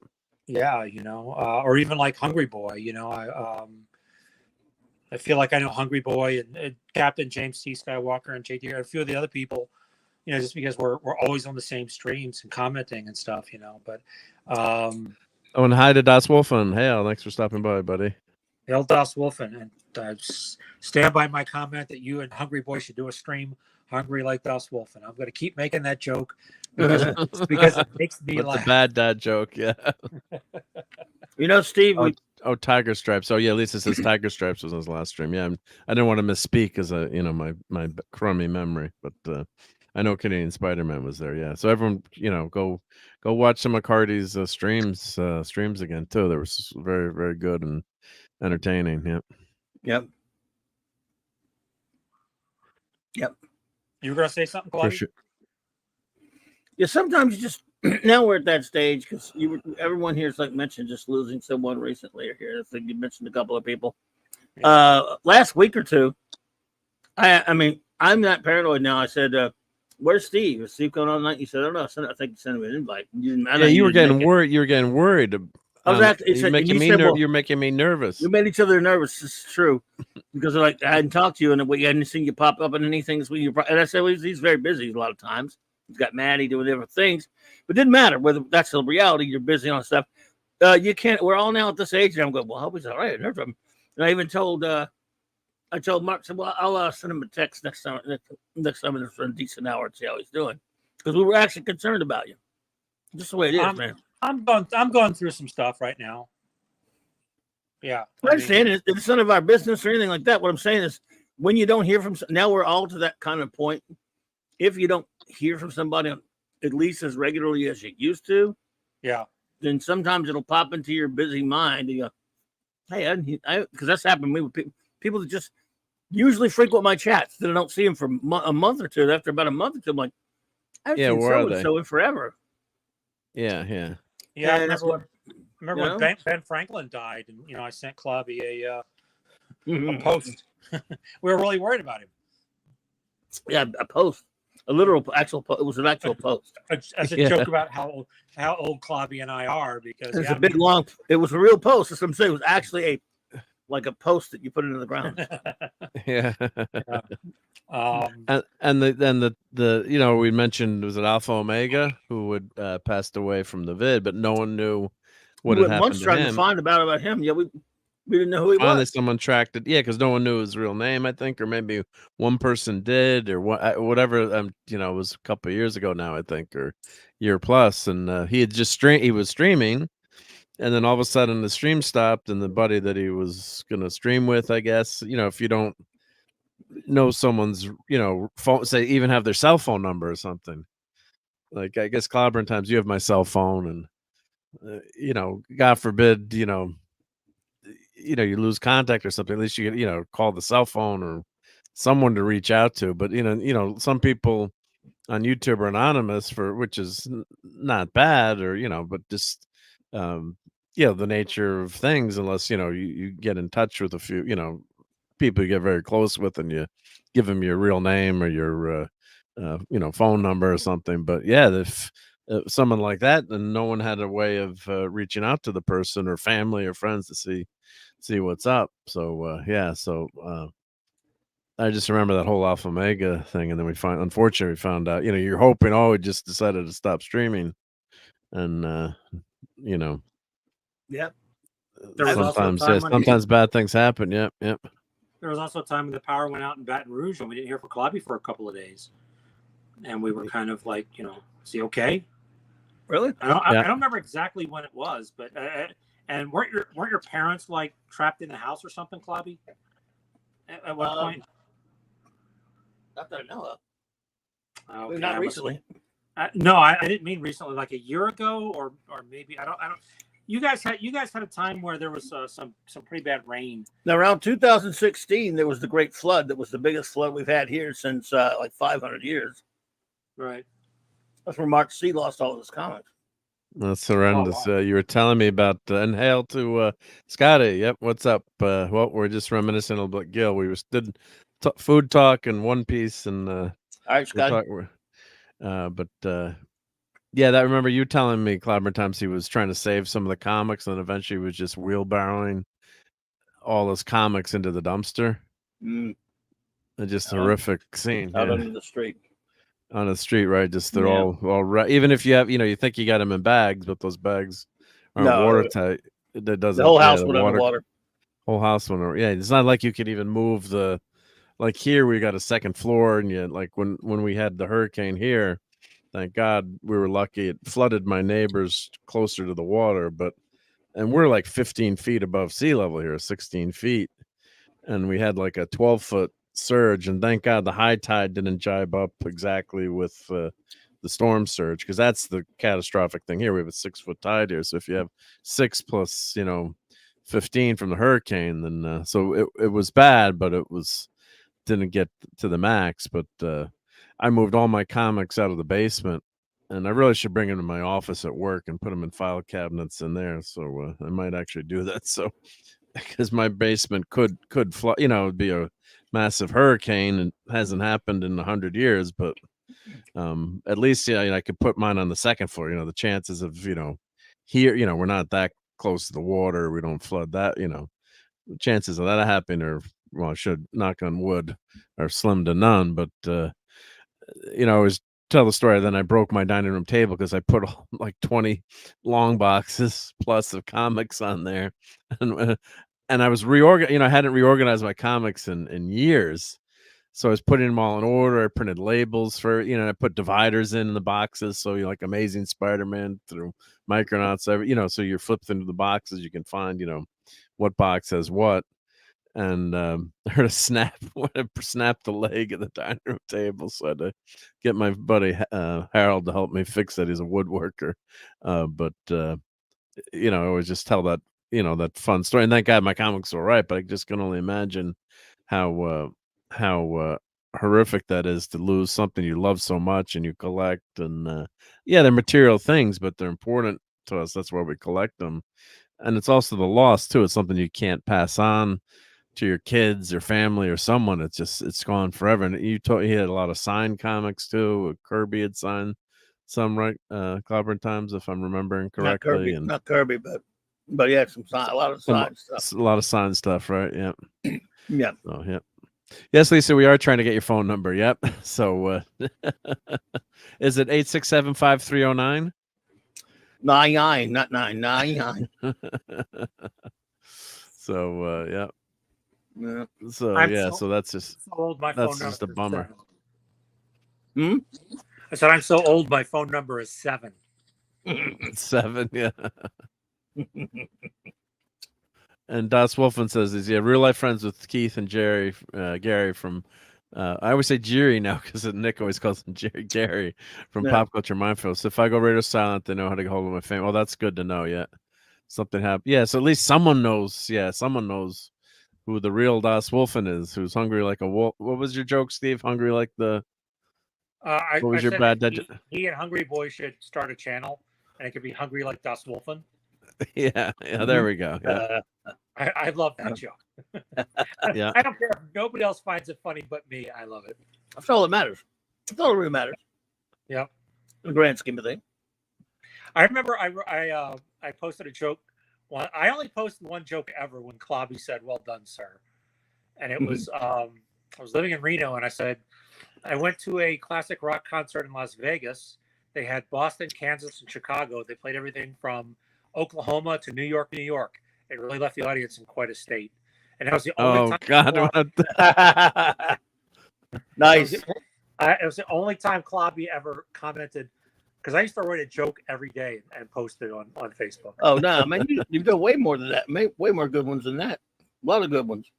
Well, some of them, like one of them that only women laugh at is my ex came home in a new slinky dress, so I pushed her down the stairs. But men are always afraid to laugh at that.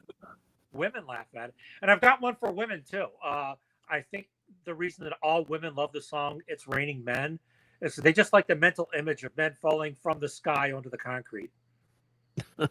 Yes.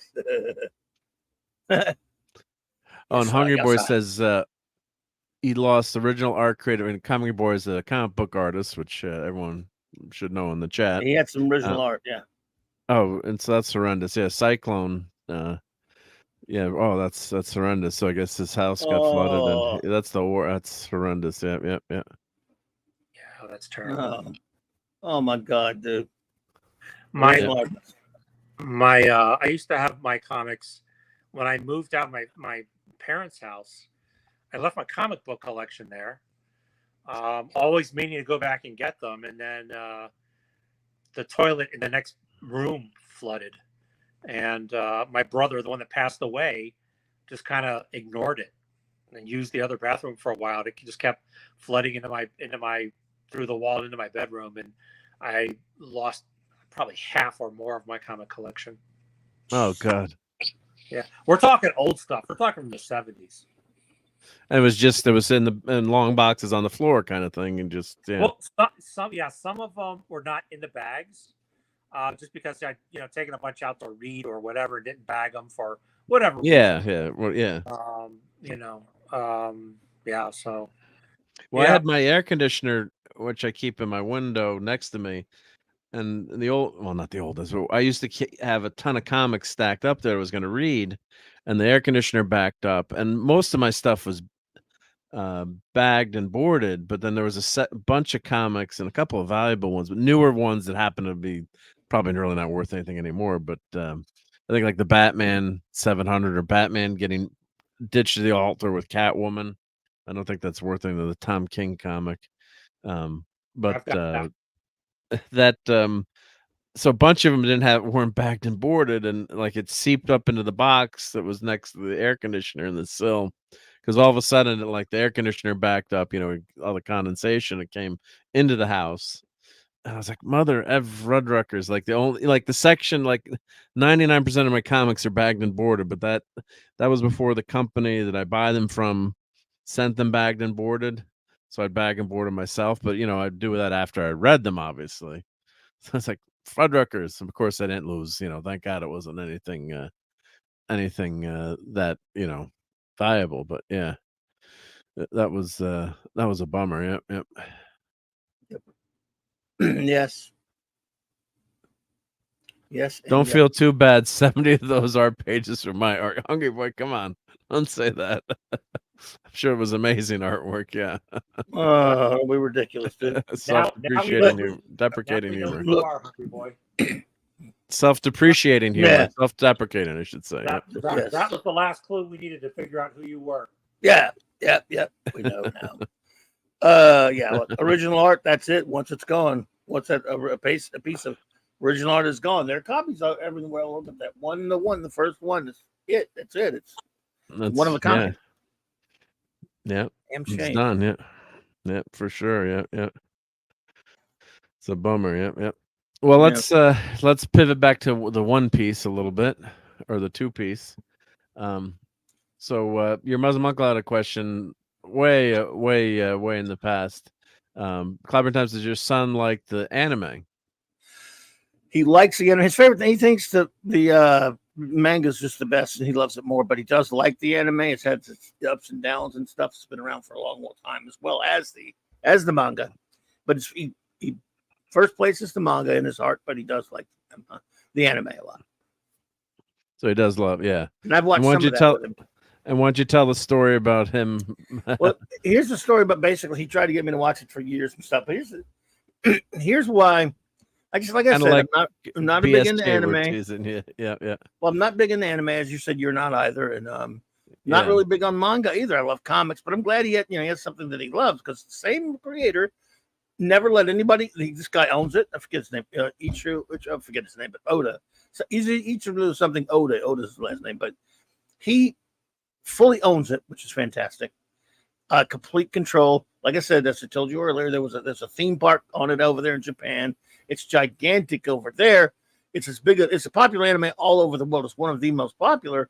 Although obviously there are more popular ones, but there's one of the top. It's up at the top, and now it's gonna pass everything just about. And again, it's not like I doubted him. Said, I'm sure it's good.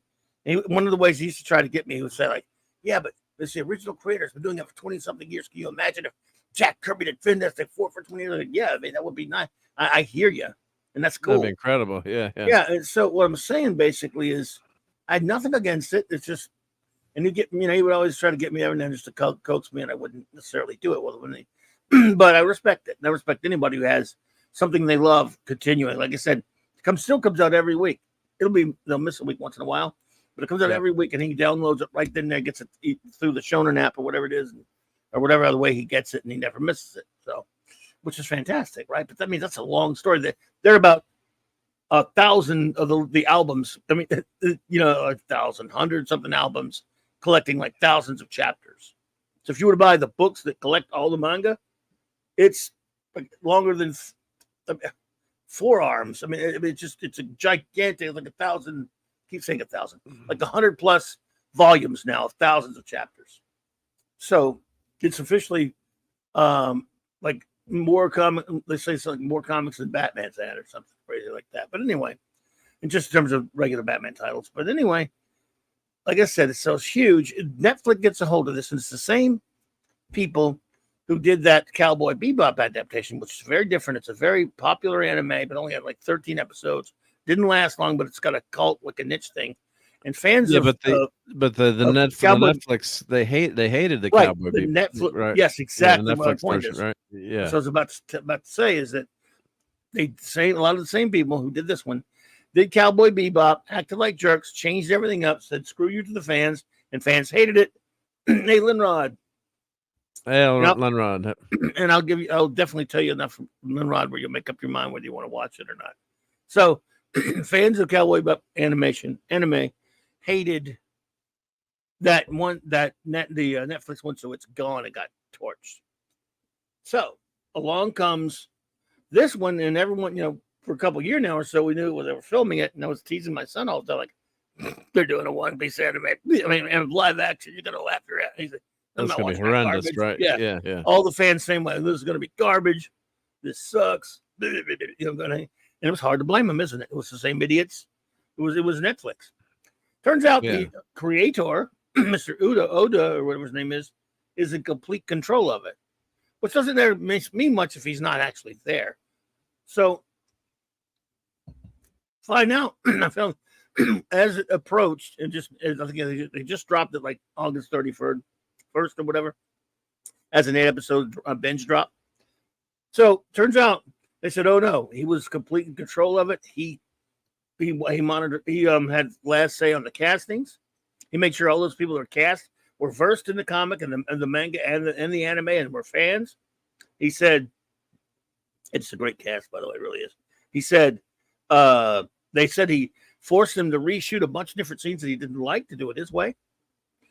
And I'm like, "Whoa, that sounds interesting." But again, I'm not like I don't have any interest in the show. I just don't really care that much. And then it hit, and all of our people in our fellowship around our friends and YouTubers and stuff that we usually are, that we're usually in lockstep with about Star Wars and about other pop culture things. All of them, they gave it a review. They gave it a shot. They all expected to hate it. And they're going nuts how great it is. They're loving it. It's unbelievable. And so much so that it's got my attention. I'm like, damn, Gary loves it. As critical drinker, all this. I'm like, come on. But I was still like, that sounds cool, but maybe I'll watch it. Well, Jonathan got rid of Netflix a while back because we weren't using it that much. I'm like, damn. I'm actually curious. Everyone's going crazy over it. He says he's not gonna watch it anyway. But you, of course, a certain individual who, I enabled you. Let's just say I enabled you. Yep. Someone enabled me, and I was able to. Good night, Scotty. Have a great week. Scotty. Thanks for stopping by. Yep, be good. Have a good one, sir. Good night, Scotty. So, thanks to a good pal, I was able to get the show the other night after Saturday Night Star Trek. And I was like, "What? He's asleep. Maybe he'll be asleep, so he won't bother me while I'm watching it. I don't want him to know I'm watching it." You don't want to know. You don't want him to know. It was before Saturday Star Trek. It was after the it was after Clubhouse. the show. Clubhouse. Yeah. After the Clubhouse. So, okay, yeah. Right. I watched I enabled you. It was so late. I only watched the first episode, but I'm like, oh my god, this is unbelievable. I mean, blew me away. And you know what? I almost made it through the first episode tonight. It was like 3/4 through, and because I was watching the Giants, and that game went on long, but I didn't know Mr. Fantastic was in it. So I guess Luffy. I know zero about this. So basic Luffy, setup. Luffy, how do you say his name? Luffy. Monkey D. Luffy. The basic setup Monkey is D. this. Luffy.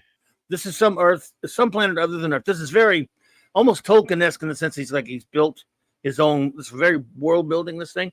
And on this planet, there are two factions of people that there's mostly water.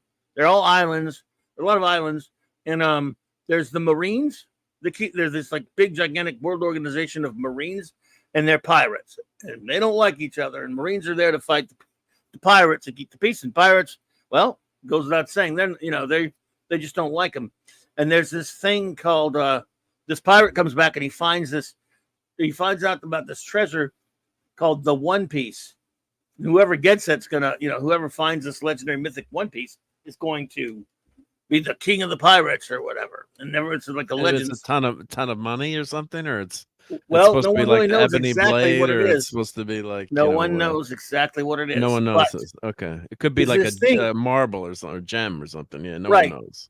In this crazy fantasy world, there's this stuff called devil fruit that if you eat one, you don't know what happens, but you get a superpower. But there's also eventually there's like a repercussion for it. Well, there's a curse. There's a curse. There's a curse, right? yeah, but no one knows exactly. So you get a superpower. So it's not hey, let me eat 20 of these fruits. So it could be like an Inhuman where you get a superpower, but you end up looking like a monster, kind of, or it could be a power that backfires. You don't really look like a monster so much, but you do get a superpower. Look, Monkey, as a kid, Monkey D. Luffy, he started idolizing pirates. He decided he wants to be king of the pirates. That's his life goal, dream. Well, he, as a kid, eats some. He finds some. He didn't know what it was, and he accidentally ate it. So he got the stretchy powers, pretty much like Plastic Man type Mr. Fantastic. Not exactly like in the comic, but yeah, he could stretch into big, gigantic. Well, you saw what he could do. Yeah, but I was like Mr. Fantastic. Yeah, wow. And there are other people. And the funny thing was they didn't want to do Ms. Marvel with stretching power. We thought it was maybe to save money too. But it looked good.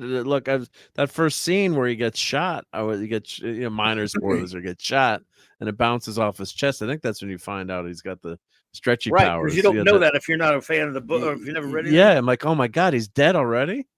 10 minutes in. And he's got stretch, and then he throws his arm way out, and he does what's that? It must be something he does all the time. He calls the punch something, and he one punches this other pirate lady, just knocks her off the ship. But it was so cool, the animation. Yeah, it was. Yes, awesome. He's a great character, and this cast, all of it's perfect. And what I loved about the show is that this is so not modern. There's no modernity here in the terms of these characters they're fun. They're not whiny. I mean, they have their own problems, their own issues, and things happen to them. They're very real in that sense, but this show's so not a downer. This is a fun, like after watching Paint Dry, Ahsoka, and these other horrible Star Wars shows, I've concluded that this show is what Star Wars is supposed to be. Now, it is what Star Wars once was. Fun with great characters and adventure, and not about sitting around talking about paint drying and shit like they do on these Star Wars shows that we get now. And they did an amazing job casting it. It's beautifully shot. The music is amazing. It's an extraordinary. And then I'm sitting there like we're on the 5th episode when I'm watching it the other day, and he walks through the room and he starts laughing. Gives me the snarl. He caught you. He caught you. But he sit there and watch. He started watching some of it. He ended up watching a bunch of. And I said, "Let's start at the beginning." No. All right, but you see the beginning. But yet he kept sitting there and watching it with me, and trying to pick it apart a little bit. But he was. I think he was enjoying it a little bit. Well, I got a quick aside. That was my dad was getting out of the pool when my friends were over, so he's dripping wet. And you weren't allowed in the house, unless except for him because he owned the place, dripping wet. And we're watching Motel Hell, and I've told this story before, not to derail you too long. And he's standing there, and he's this is crap. This is so silly. This is so stupid. This movie. What is happening in this movie? This is so dumb, Mark. Why are you watching this movie with your friends? It's the worst movie ever. It's like, why did he just do that? Why did they do that? Why did they not run? Why did they get? We're watching Motel Hell, which the kicker is Farmer Jones and Secret Ingredient is people, and they're planning the people in the ground. He's like, this is the worst movie I've ever seen. It's so bad. And so he goes right. He goes to get change. He comes like, what did I miss in the movie? Like that. Just and he's like, so like that's one of like the funniest. Like your son like he's pulling it apart, but every time he's picking on it, he's enjoying it. It was like one of those things. So, but it was frustrating. Yeah. He missed the best episodes. But is he going to go back and watch him? He's going to go back and watch him. No, he says he's not. No. Yeah, he will. I don't know. You don't know him. He's probably not. But, this thing, Motel Hell, Jesus Christ. Motel Hell. Yeah, you sound like my dad. Yeah. Exactly. So, I almost told that story in his eulogy, but I didn't think it was appropriate. No. Then I probably thought it was funny, though. Yeah. I love this. I'm sad that it's only 8 episodes, but here's what I love most about it. Let's say I watched it and didn't think it was all that good or just not my cup of tea. my respect is unbounded here because how many times? Think about this for a second. I want you to think about this. How many times in the history of sci-fi, fantasy, adventure, pulp, IPs, creations, do you know of that were in complete control by its original creator when it got the inevitable Hollywood adaptation? Because they all do. From as early on as Dracula to Sherlock Holmes to Tarzan to you name it, the oldest pulp characters in books and later in comics and stuff, they all get adapted by Hollywood one way or the other. To me, that never does take away from their original source, which is the most important thing. However, it's kind of cool to see a live action version of your favorite comic book character or novel character if they do it well, and they rarely do. So, how many can you name? Book, comic, whatever it is, have been completely controlled by their original creator / author, or I can name about now. Edgar Rice Burroughs did own some say in what happened to Tarzan in the movies, but not that much. I mean, he got paid, but Arthur Conan Doyle didn't live to see movies and he didn't care about movies anyway. He didn't even care about the books. Well, then he killed off Sherlock Holmes too. Yeah, he didn't care. Right, they did bring him back. Yeah. So, but Ian Fleming had some pretty decent say early on some of the Bond stuff, though he did sell it to Broccoli. In other words, I can think of J.K. Rowling, George Lucas. Roddenberry didn't fully own Star Trek. No. I mean, it got some say in it, at least. So, Lucas, maybe. J.K. Rowling. If there's anybody else, you could probably name a few that I'm just like drawing a blank on. This guy, Lucas, sold his to the devil, though. J.K. Rowling, I mean, if you're a Harry Potter fan, for the most part, she controls that, right? Doesn't she? She controlled those movies. Yeah, she had absolute control of those movies. I think she's more powerful now, or back, in the. But she still called the shots on those movies because she negotiated. Yeah, and that's how this is. I mean, I really, really enjoyed it, but I could have not. She was involved in the casting too, if I recall correctly. Yeah, right, and everything has to go by her. So, from what I'm understanding, so even if I didn't think this was all that good or wasn't my bag, or if I thought it sucked, I would still love the fact. This is for once. There's a big fan base, and I acknowledge that. For once, there's a fan base out there that's getting something translated. I mean, again, if they bitch about it, they're bitching at the guy who created it. Go bitch at him if you don't like something in it, but at least he's the guy who created it, and I love that. Guys, he had the final say over it. Yep. Oh, and Steve, I saw you had to head out, but yeah, all right, bro. I've got some things to do to get ready for Maddie's arrival tomorrow. So, and then I'm going to hopefully get up and work out. So, but pump you up. I need to try and get back in shape again. So, but happy anniversary. Thank you. It's always a pleasure and an honor to be included. Everybody keep Gil in your thoughts. He was one of us. And with that, I will say thank you guys, thank you everybody, and good night. Good night, Steve. Have a great time with Maddie. All right, buddy. Thanks, buddy. Bye, guys. Take care. Good one.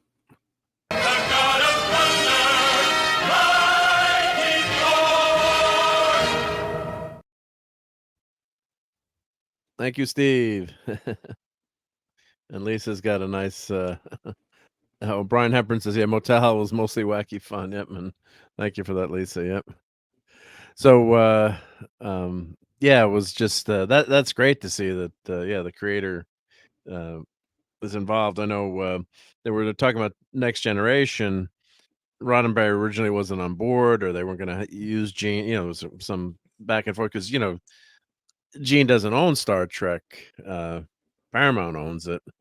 And of course, but they're like, I was reading, some of the books I was reading, like, we're going to do a new Star Trek. We have to get him on board. We can't have new Star Trek without Gene Roddenberry involved. So his, imprint is all over TNG.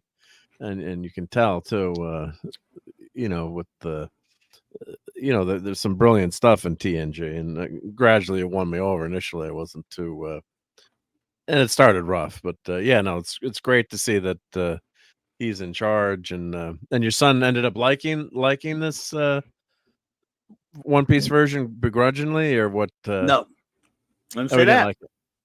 He didn't hate it, but he thought he was sitting there and he thought, he just kind of wouldn't give me anything. He's non-committal. Non-committal, yep. But if he had hated it, he probably would have said it though. Not to pick. He said they changed this, they changed that was pretty. Yeah, no, he's the critic of it. Yeah, well, probably be like us with the F when they do the next FF movie, right? Well, yeah, but we'll have more legitimate reason. Yeah, but yeah. He's just being a hard ass. Yeah. Oh, Snorter Poopus has got to go hibernate, so time to crawl back in the bear bed. Have fun, every human. R.I.P. Cardinalson. Thank you, Snorty. Great to see you here tonight. Yep, have a great week. Yep. And JT Kirk says, congrats on the 100. Here's 100 quadrillions for you to celebrate with. Thank you. Yep. I could use those. Yep. I'm going to go buy some action figures of those tomorrow. Yep. Yeah. We'll wait till I get to the 1,000th stream. Yep. Yeah. And Dusselvin has a question. Did the Expanse books have creative control of the show? I think he was involved. Do you know? They were involved. They might have. I think it's possible. I don't know what kind of, sometimes you just have, some kind of input, but you might not have final say. I remember, going, especially Toxic Tuesday, when we cover a movie, I do research on the movie.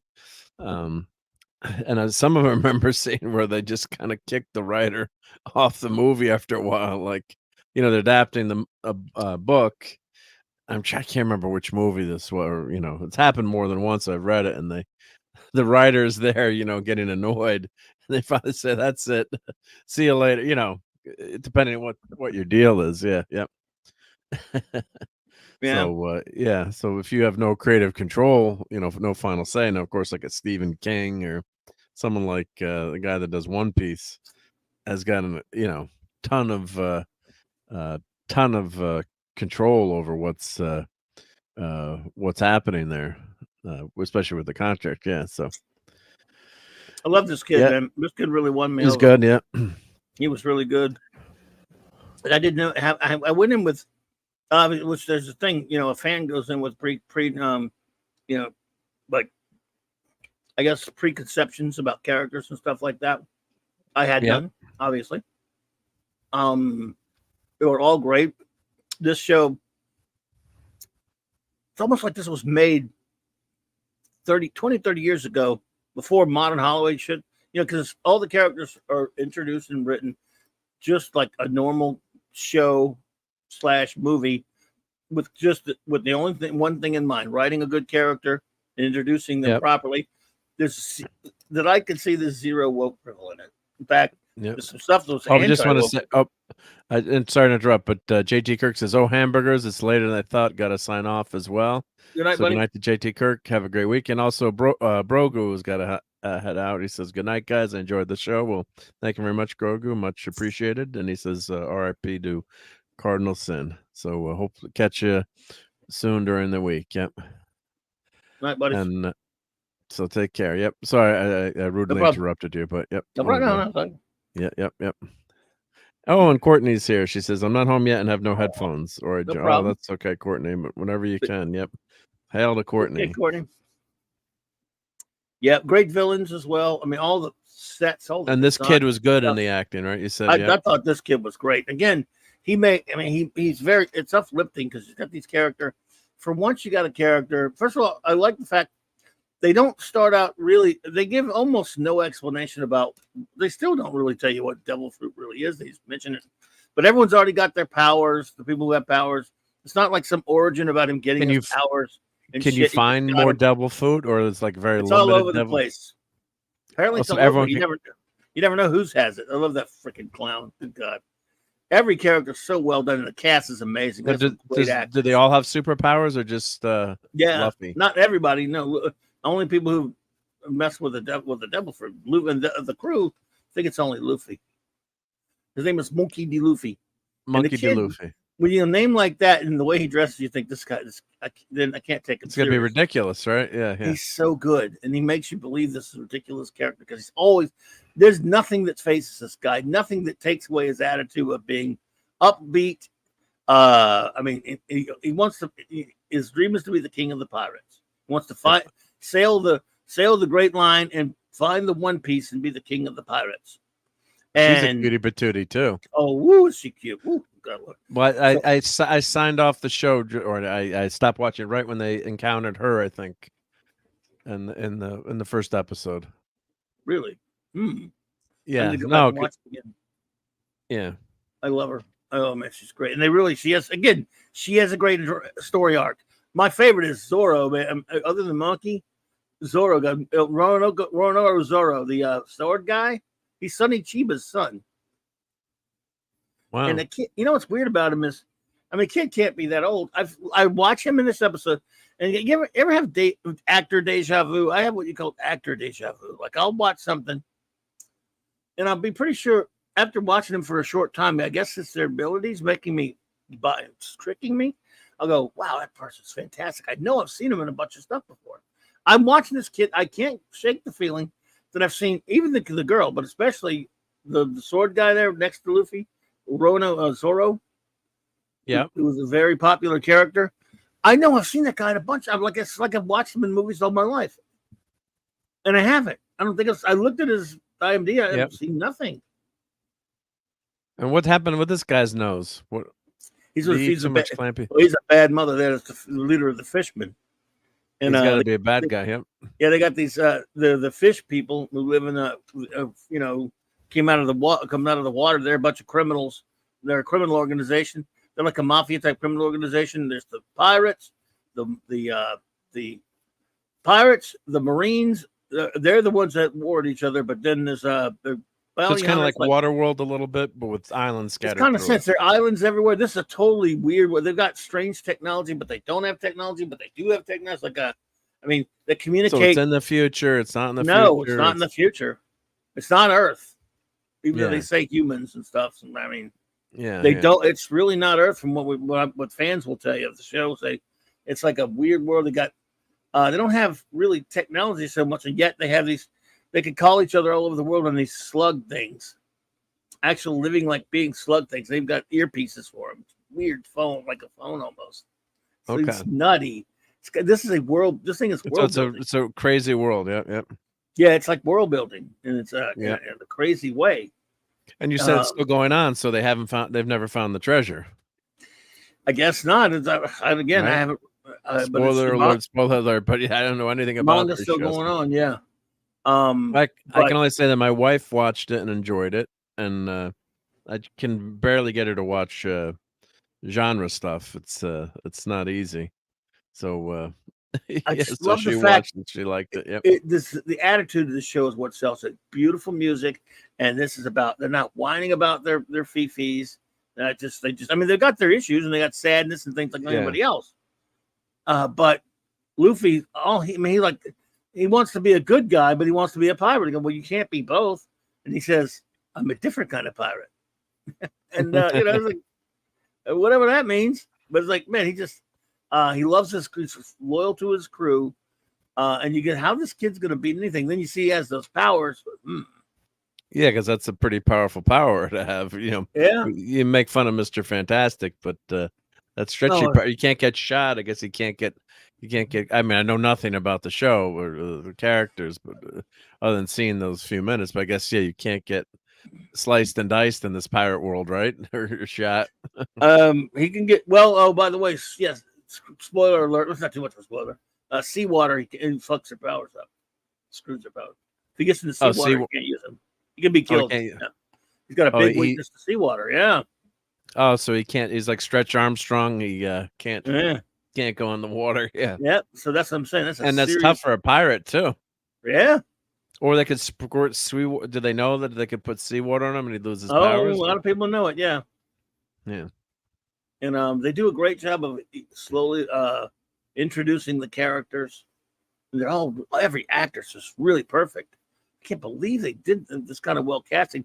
And some of them are guys I've seen in some stuff, not the kids. They're all kids. There's no way I could have seen that kid in anything else. No, I don't remember. Yeah, but some of the adult characters, the older characters, of course, that are in it throughout it, I've got to know I've seen some of them before. Yeah, but it's just world building. I think. I mean, it's just pretty crazy stuff. And again, also it's just fun, man. I tell you, it's always moving. It's got a very kinetic like background soundtrack, things like that. It never stops and lets you sit around and feel sorry for yourself like Ahsoka. I'm saying this Ahsoka it's very dark and depressing. Yeah, it's not fun. It's slow. This is fun. Rebels. I started watching Rebels. Oh, really? I only watched the first 5 or 6 episodes. I'm really enjoying it. Now, of course, of course, there's only 8 episodes of this to watch. Rebels is, even though it's a dark, depressing time when the Empire is in control, it's still a much more upbeat and I've only seen 5 of them. I'm sure bad things happen to the characters, but it's how you deal with them. And God, they're a mopey bunch. Sabine is what a mopey character, and Ahsoka. I mean, and I guess she's lost her buddy. I don't know. Are they romantically involved? Spoilers, I guess. But and she Ezra? with Ezra. Yep. I think Ezra wants to be. I think he's a little bit younger than her, though. Oh, okay. I think he wants to be. I wasn't sure if they were an item in the because I never finished. I've only watched a little bit of Rebels, so I don't think so. But I mean, with my memory, I wouldn't be surprised if I'm misremembering it. Yeah. And so here's the thing about a show like that: you can have mopey people. For example, Nami, right there, the beautiful redhead. She's mopey and has problems. The sword guy, Zorro, he's mopey. Mopey and since they're both quiet, they think he's nuts. And yet that's what you got. So there's a great dynamic between the 3 of them. And he comes in there and they're like, what the hell's wrong with this guy? He was just so optimistic to a point like he's crazy. He's got these stupid powers because they all know what he ate a devil fruit, you idiot. They all think he's an idiot. And yet they just follow him. They're like, eventually Zorro goes, somehow, some way, won him over. Because Zorro is a bounty hunter who kills pirates. Yet he likes Luffy. He befriends Luffy. Luffy, who gets him into trouble. It's always trouble. He's always annoying. And he just starts to believe in him. You just believe in Luffy for some reason. He's just he's a leader, right? A leader who loves his crew, loves his friends. And like, he's just so like Snow White's going to be in the new Snow White movie. Yeah. Exactly. He's so ridiculously optimistic. You can't help but just you get that. You get that in the first few minutes. He's like, "I'm going to be the king of the pirates." When he goes on the ship to save the kid with the glasses, I don't know if this guy. I don't know if that. Yeah, he's a good character, but he becomes a main character. He's a running character in it, but Okay, yeah. So he goes to save him. This kid becomes a good character. Yeah. So he, the first scene, and that's when you find out he's got Stretch Armstrong like powers, and like what the hell's going on with this show? I thought, and I didn't know it was about pirates. I guess I always assume manga is always about sci-fi or something in the future. And this, I haven't played Sea of Thieves a lot lately, but if anyone wants to get their pirate fix in, maybe I'll do a Sea of Thieves stream again, because that's going to be more popular. Because actually, Sea of Thieves is, you're on a world that's all islands, and you're a pirate going around your ship with your crew. So it's very much. I mean, it's nothing to do with manga, and they're actually doing LucasArts. Pirate LeChuck, Secret of Monkey Island was the last season on Sea of Thieves. They do now video games, they do seasons. So they had Monkey Island, which is an incredible game. If you're into pirate stuff, or the Secret of Monkey Island, LucasArts is just an all-time classic. I think there's two sequels to it. I can't remember 4, but that Pirate LeChuck, or Chuck LeChuck, it's a great. That's an aside there, but a great pirate game. And Sea of Thieves is incorporating that. So that's an open-ended world.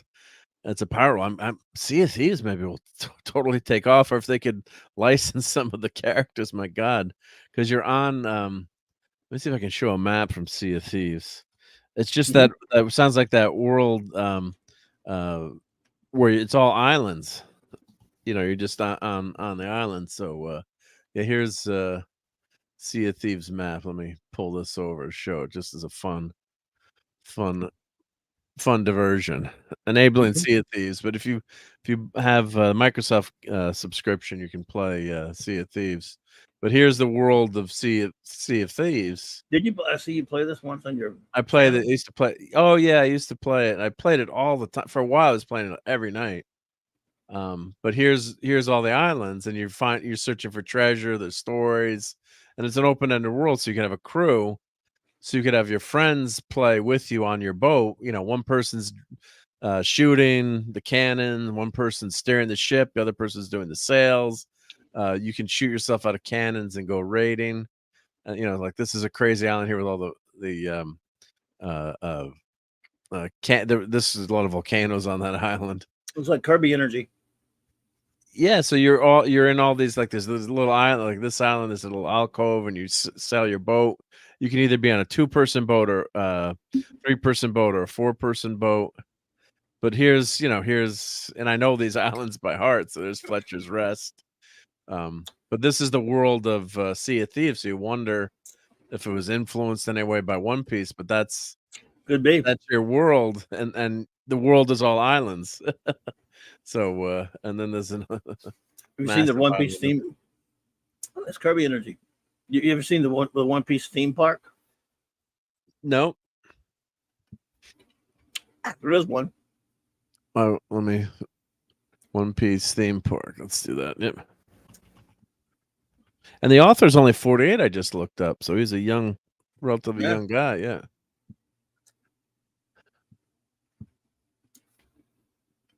I don't know how big the thing is or whatever.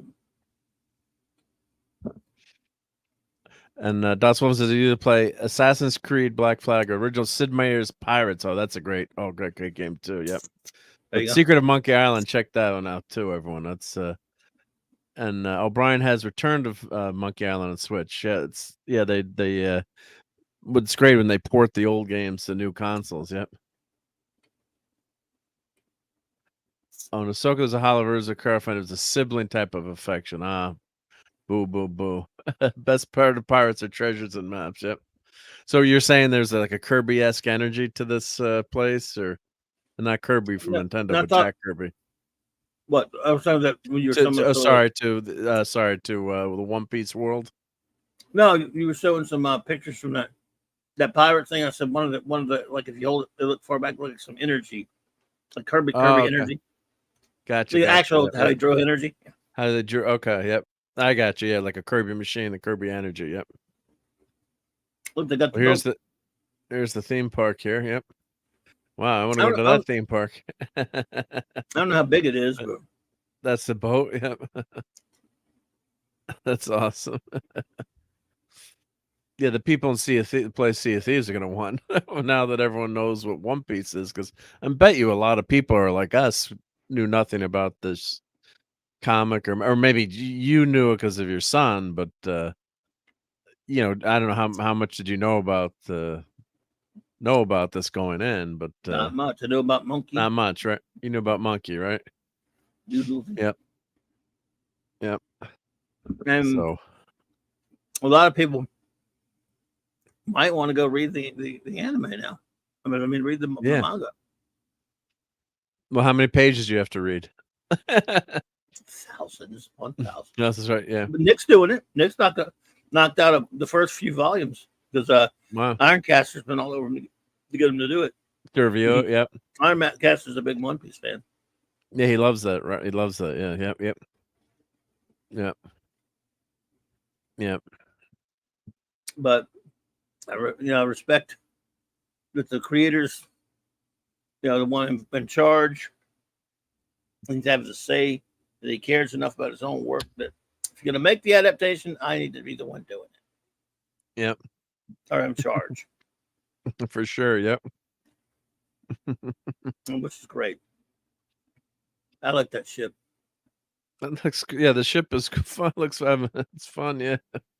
I guess it really floats. Yep. Really sails. Yeah. That's whimsical. Yep. And I like all those those cities they go to. They're on the water. It's all water. Man, it's all water, right? Yeah. Water world type thing, I guess. Yeah, like you said. but that's so cool. It's very cool. Yep, yep.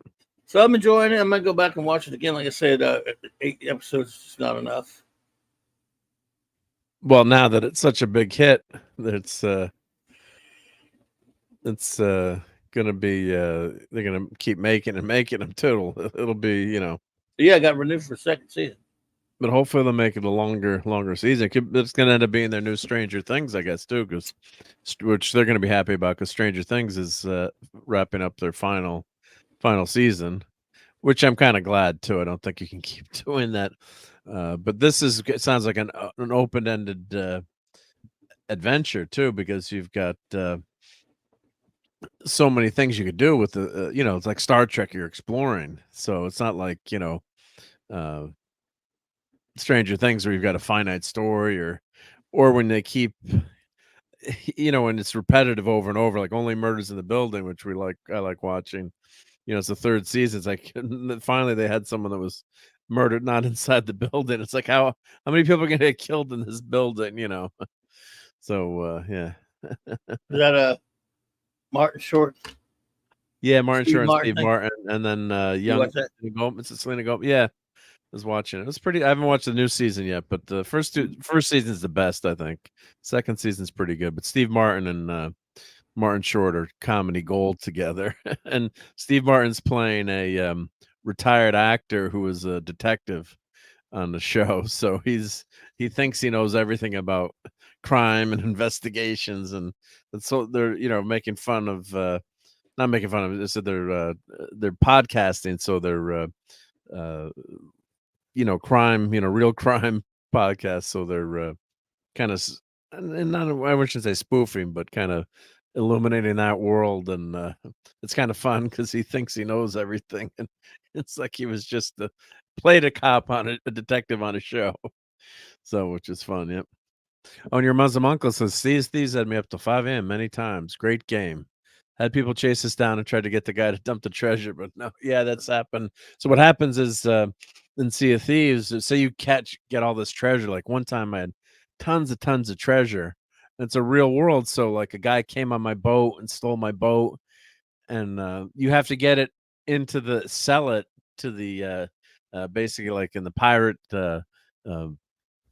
store. You got to bring it and then sell it. Otherwise someone else can come steal your treasure or sink your ship, and then your treasure's dissipated.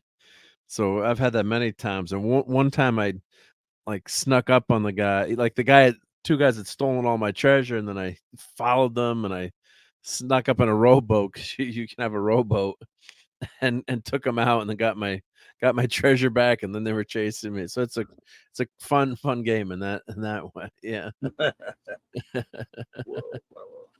Yeah. And Hungry Boys agrees. Yeah, we don't need Stranger Things hitting 1993. Yeah. Yeah, Murder in the Buildings. Yeah, it's very good and very funny. But the third season, it was an actor that dies in a Broadway play. So that was a joke. Like, who else is it? I think of someone dying in the building every year. Yeah. Yep. So this gets a thumbs up from you. It sounds like One Piece. I really enjoyed it. Yeah, I'm gonna. Like I said, I would like there to have been more episodes. I think the first 5 are the best of these 8 that they did, but all through solid, brilliant casting, beautiful look to the show, great music, just extraordinarily well written. And the biggest word I don't care how overused it is, fun. Never ever stops being fun. Never tries to be anything but fun. Never tries to be anything that will bum you out, that has characters that are bummers and just makes you to make you worry about everything. It's just there. I mean, that doesn't mean there isn't serious conflict or serious drama and action, all that stuff. It does have all of that stuff, but it's always meant. The attitude of it is just, oh my goodness, it's there. I cannot think of another time, anytime recently, where I've seen a movie, or in this case a show, that is there for the pure fun of it, to make you smile, to make you go, and again, also to bring in a certain quality of I can't believe how good that looks, or I can't believe how cool that is. I can't believe they did that. They're just and they're really just shameless about it. They're just really over the top in the best of way. That I adore it, and I cannot believe I can't believe I'm saying this because I saw all this hype, and that my hype might ruin it for you if you're listening to this hype. Because a lot of people hyping it, and there's no way I'm going to like it as much as these people. But I really, really enjoyed it, and I can't wait for the next season. I can't wait to watch it again because I know we're going to be another year before I'll get to see it again. It's gonna be a while, right? Yep. Yeah. Hey, Zacharat. Well, I think if it's that popular, Zacharat. and if it does that well, gonna probably rush them, try to get it, sooner rather than later, because Netflix is looking for that next big hit, and they might have just gotten it. Yep. And what was this? I just realized my stream is Talk Like a Pirate Day. It looks like I'm bumping my Godzilla show to a week so I can play some pirated themed games. Good. Play him. I don't know if you play Sea of Thieves, but check that out if it's a good one. Yep. Well, I do have a couple of things to show. So why don't we do that? We're not going to go too late tonight. Famous last words, hopefully. Let me switch my mic here to my headset mic. So so everyone go watch One Piece. I enjoyed it. That part of that episode I watched. So good stuff. It's good to hear. Yep. So let me change my camera here. Let's see. So what I did for fun. Let's see. Start cam. Oh, I got to turn the camera on. It helps if you turn the camera on, folks. Right? That might help.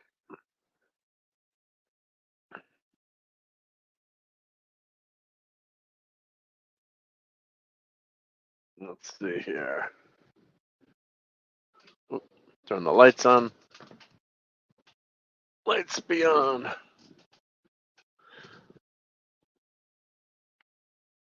All right.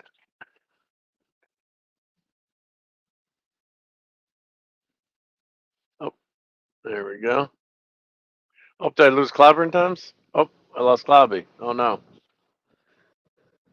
I don't know if his internet went out or I didn't boomer you out of StreamYards, did I, Clobbering Times? I hope not. All right, well, hopefully Clobbering Times will be right back. So, excuse me, sorry everyone. So yeah, your mother. I don't know what happened to Clobby. I hope I didn't click him out. Sometimes the internet goes out there, so I'm sure he'll be texting me a messenger too, or maybe he just lost his internet. But I'm sure he'll be right. I'm sure he'll be right back. Oh, his internet crashed. Okay, so let me just text him back. All right. Let me just text him back. Sorry. Yep. Looks like my beep internet crashed. NP. All right. So I'm going to hold the fort for a few minutes. Hopefully I can go solo.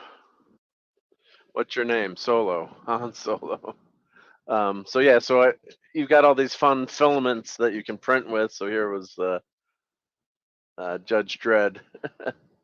I'm sure Clobby will be back as soon as his internet. Maybe it just went out for just a little bit. So I said, "What the heck? I'm going to try to print a Doomsday Machine with a fun, some fun colors there, whatever." I know it's not canon, but I thought that was kind of fun, and it did actually. The front part actually came out kind of cool. It's tough to see in the. Let's see if I get the light right in it. Let's see here. So yeah, collaborations. Yeah, hopefully, yeah. Doomsday Party Machine. Yeah, I thought it'd be fun to try. Yep. Yep. Let me tell Clobby thanks. Yep. So yeah, I was worried that I clicked the X or something and kicked him out by accident. Yeah, Doomsday Party Machine. Yeah. So yeah, I thought that was fun, so I figured I'd try. Let's see if I get the light. I was hoping that the colors would change. Here we go. If we get the light, there, right in it. kind of cool.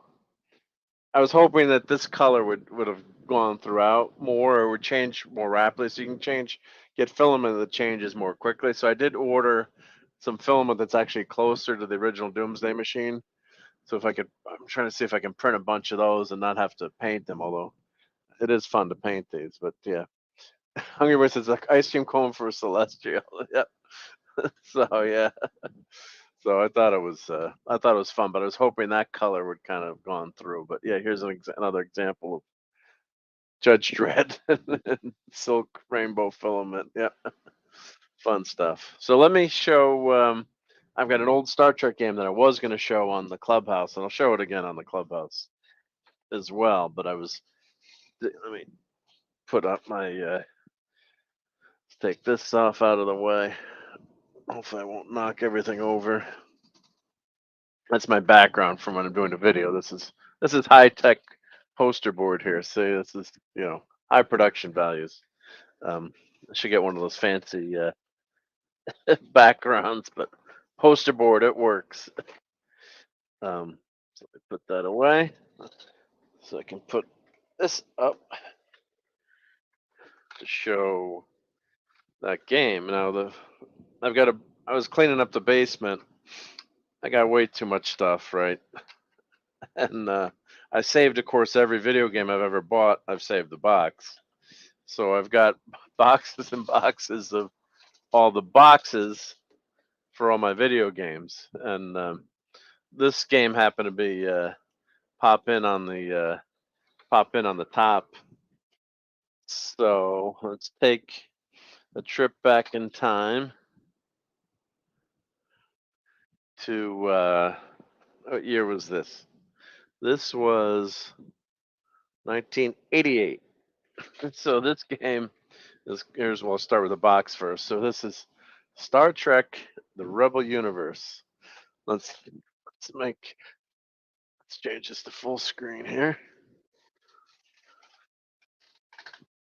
So full disclosure, this game probably not the best game, but it had that cool art on the cover. So sorry, let me try to center that. So I'm buying that, right? There's no way I'm not buying this game that says Star Trek Rebel Universe. So very primitive. It's actually Simon and Schuster. So and the funny thing was, now a person I've met years later and become friends with was actually the head of publishing and worked on this game. He was not. He was more in the business / publishing end. So he wasn't a designer, but he was on the business end. So I'm actually going to try to get him to come on a podcast and talk about this. And he actually he knows a lot of the story on Tetris. So I've got to watch that Tetris movie and maybe do a show with him. But yeah, Hungry Boy says fab cover art. So yeah, pretty cool. So this, I remember seeing this in the mall, in the video game store. I'm like, I'm buying this. Oh, good. Cloudburn Times is back. I'm saved. So it includes 5 1/4 and 3.5-inch discs. So he'll be here in a second. So it's the graphic adventure for IBM Tandy. And for those of you who don't know, that was Tandy Radio Shack. They had a Model 1000 computer line that actually used PC Junior graphics and sound. So it had better graphics and sound. Oh, he can't add himself. Oh, you're on the phone. I was waiting for Cloudburn Times to. I guess are you on the phone, Mike? Hell, the Cloudburn Times.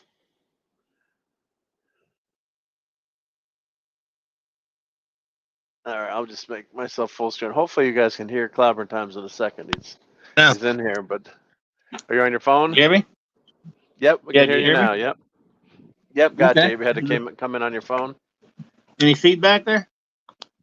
Nope, no feedback. You sound a little different, but I guess you're not on your computer. I'm sorry. Yeah, well, my stupid internet's down for some reason. Hopefully, it's going to come back one day, but I just didn't want to leave you in the lurch like that. Sorry. No, it's okay. Yeah, I appreciate it. Yep. So yeah, no, if you have to head out, that's okay. I'll probably just do this game and then we'll we'll head out. So, but yeah, no, thank you for coming back in. But yeah, I don't know if you remember this. You're not a real big time gamer, right? Cloudburn Times. I wouldn't say much of one. Yeah. So this was a Star Trek Simon und Schuster as one of the talk show hosts. I think that was Bob Grant. What do we say? Simon und Schuster, or was that Rush? That would say. Was that Rush or was that? Yeah. So whatever it is, Simon and Schuster. That. Rush. Yeah. Rush. Yeah. So here's the 3.5 floppy for those of you youngins who you probably have all seen 3. I think they still sell 3.5 floppies. I don't know if you can still buy them. Unfortunately, the spring is broken on this one. Very sad, but I'm sure it's hopefully still readable. But as we said, now this takes 256K RAM, so hopefully your computer can handle that. My watch could probably has more than 256K RAM right now, which is fun. Let me try to read the chat. Oh, Das Wolfen thinks he had it for the C64. And someone said Das Wolfen said he bought a lot of games at Babbage's. I think that's where I bought this, at Babbage's in the mall. Yeah, Babbage is a computer store, yep. So I'm kind of away from this screen is away, so it's tough for me to see all the chat, guys. I apologize. But yeah, so here's your 3.5 floppy that came with this. Let me close that and now this, I wonder if people out there, if anyone in the chat has never seen a 5 1/4 disc, because these stopped probably the late 80s, early 90s. 5 1/4s went away. You can buy a USB 3.5 reader still to this day. So we got the same. Oh, we lost Cloudburn Times. Let me add him back. Hey, sorry about that. Are you back to normal? Or are you? You hear me? Yep, we hear you. Yep. You're in. So hopefully we got you. Now we're getting sound. I can hear you. Yep, we can hear you. Yep. That's Wolfen says he still remembers the 8-inch floppies. Yep. I haven't seen a 5-inch floppy since April. This is on run. Yep. Say Babbage's again. You're making me think of Ferris Bueller's Day Off. Yep. Well, we can hear you, Cloudburn Times. So here's the good old. I know you could spin that 5 1/4 around. So that it was all totally open. Yep. It's just like a record. This is a record in here. You cut it open. It's just the disc in there. So there, and put that back safe. I probably have a copy of this on my hard drive. I'm sure you could probably download this, or probably abandonware. But so let's check. So let's read a little bit about this. So Federation shipment. This unfortunately got a little dirty in the box. Oh, that's too bad. It was in a box. Yep. Starfleet Command is temporarily contained in explosive Federation mutiny by erecting a Klein sphere.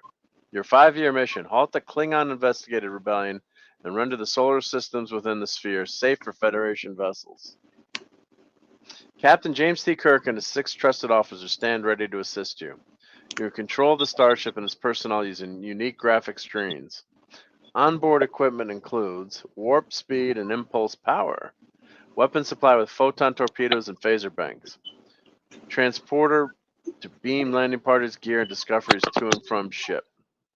Also featured sound effects, including red alert, siren, and communication hailing whistle. Imagine that. That's amazing. Now, back then, most computers only had a little teeny tiny tinny speaker in the PC that was beeps and whistles. So, and then, or you had to buy a sound card. A Sound Blaster was at Creative Labs was the most popular one. And you can still buy high-end gaming cards to this day. But just hysterical, mentioned as a feature. Full color graphics, full color, including navigation screens, simulated battles, Star Trek crew members, and more. Strategy and skill are vital as you investigate which of the more than 4,000 planets hold clues for the successful completion of this mission. The honor of the Federation and the future of the universe depend on you. So look, here's the what you need. I love looking at this on the old game. So PC XT, the XT was the the faster PC back in the day. PCAT, which is advanced technology. PS2 and 100% compatibles. MS-DOS 2.0 or higher, 256K. That's kilobits of RAM. So, like I said, your watch has more memory. So 256K. One 5-inch drive or one 3-inch floppy. Mouse and joystick supported. And this was Simon & Schuster, division of Simon & Schuster Inc., Paramount, officially licensed by Paramount. Cover illustration by Paul Andrews, so that's who did the art, Hungry Boy. And yeah, Brian, I think that might be Clobberin Time's Mike trying to get to work, but I'll leave him in there. Yep. He just muted himself, and I was trying to get his mic to work. Yep. The Enterprise is a trademark of Paramount Pictures Corporation. And there's the barcode. Now here are the graphics. Now these graphics were off of an Amiga, which I believe, yeah, or Atari ST. But those are the graphics. Sorry, it's bouncing around, but you can see how primitive the graphics are. But those were high-end graphics back in the day. Yeah, Captain's Log, mission date, 2 enemies destroyed. Yeah. And I remember this game as not being very good. I think it was pretty buggy. And look at that's 4-color graphics, so it's just so bad. But there's a charm to it. There's a really, really good charm to it. Yep. And Hungry Boy says Paul Andrews did a lot of art that I adore. Well, that's why you thought this was so good, I'm sure. Yep. So good stuff, and I'm glad they credited the artist. Focus. I'm glad they credited him in the. That's it. Yep, Paul. Yeah. So I'm glad they gave that credit. So yeah, it's quite a primitive setup there, but that's where the art just draws you in, right? When you see that on the store shelf, that worked to get me by the game, and the game was kind of a disappointment. But of course, then you got you get these huge books back in the day too, which is great. So you get I'll flip through a few pages of it, but you got today you don't get a book like this, and this is actually a small book. Relative to some of the manuals I would get, or Flight Simulator, or anyone that's an old time gamer. So this is Firebird Software. So I got to get my friend to come on and talk about this Simon & Schuster game, because there's a bunch of these graphic adventures, and this one's of course the Rebel Universe. I'm trying to remember the name of one of the other ones, some of the other ones, but there were text. Some of the first ones were just text adventures. So, of course, they tell you about the crew and their screens. So, Uhura's communications, obviously, and Spock is the science officer. So each crew had different, functions. Obviously, Kirk screen must occupy the primary display if you wish to pause during the game or save a game in progress or load a game. Gotta be fun to try to play this now using a DOS emulator. Let's see. Play it on my watch, actually. Yeah. But you could save the game. Save, retrieve. Yeah, so flip through this. Plotting a course. But I remember this being just a very, very primitive game and just not working that well. It was kind of frustrating, when it's frustrating to play the game. But of course, it's been since 1988 since I tried to play. There's a landing party, but this is a blast, blast in the past, and it's a nice Star Trek. It's a nice Star Trek collectible because this is probably one of the earliest Star Trek games, I'm guessing. Obviously, you had that DOS game that was there's a mainframe game that was based on Star Trek, but it was just an ASCII game. But they've got all the terminology. So it's just the book is actually really, really nice. That's a pretty nice shot of the Enterprise there. Yep.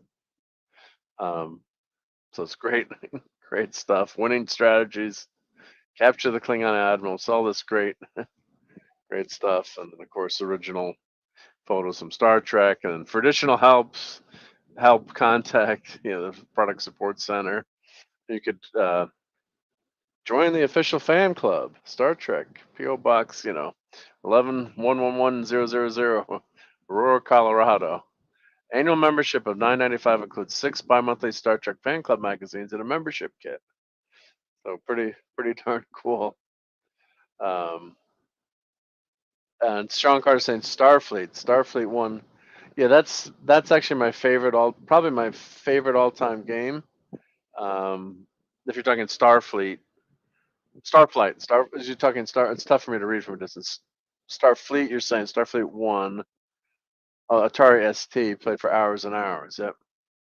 One of my favorite all-time games is I'll check that out. I might have actually played that, Sean. It was Starflight, which was basically a Star Trek type game, but with not licensed. And that game was what this game was trying to be, I think.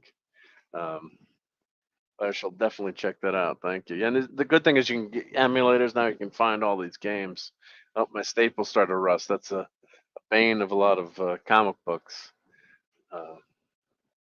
And they're telling you about key planets and what to do. So you get this extra book, and it's got all the coordinates of the planets, the names of the planets, and it's just really cool. Planet exploration form. Of course, today you would, you'd do that on your computer. You would use that as to take notes. But they give you a book actually to take notes. I think Clobber and Tom's is trying to get back in. I'm here, but you're here. Okay. Yep. You sound Hear me better okay? now. Yep. Now we can Sorry hear you. about that. Before someone said it sounded like a hamster wheel. It is. It's probably my dryer in the background. I can't tell what it is for sure, but it's that's why I muted Sound myself. better now. Yeah, sound better. This sucks. But we'll only be on for a few more minutes anyway. But here's my computer. I don't know why our internet's down. I'm using my phone. Yep. That's the Me off. bummer. Yep. I guess it happens to everybody. It happens to everyone. Yeah. Nothing you can do about it. Yep. It happened to me when I was going to go on my first Toxic Tuesday with Nick for Commando, and I'd done all this prep work and done all this stuff, and the internet went out. I'm like, I can't believe it. The internet went out. Yeah. How long? I was out for like 45 minutes. I was so mad. Then I finally got my phone to work. Now I have it set up so I can use my phone as a backup. Yeah. For my router. But yeah, it's a pain though. It's a pain. Yeah. I mean, I got good coverage for the phone. But, Yeah. What do you do for rusty staples on a comic book? What do I do? Try to polish those? I mean, unless you could extract them very, very carefully, extract them maybe, and then put new ones in, or new ones there. Yeah, I could do that with that's what I'll do with this one. Yeah, it's not like this is a comic book where they can tell if you change the staples. Yep. Yeah. Yep. Well, how long this sucker's going to be out? Yep. Maybe I shall do that. That's a good point. Or I can take the original staple out and polish it and put it back in. But I know that people.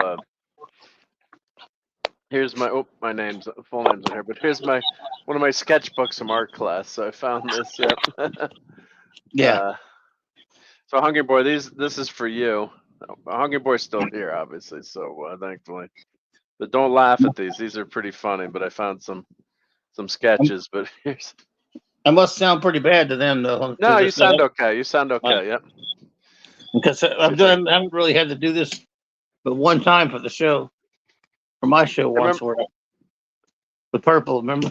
Yeah, I remember you were Purple, and Purple was there, and she couldn't control the show. So, thank you, Hungry Boy. I appreciate that, buddy.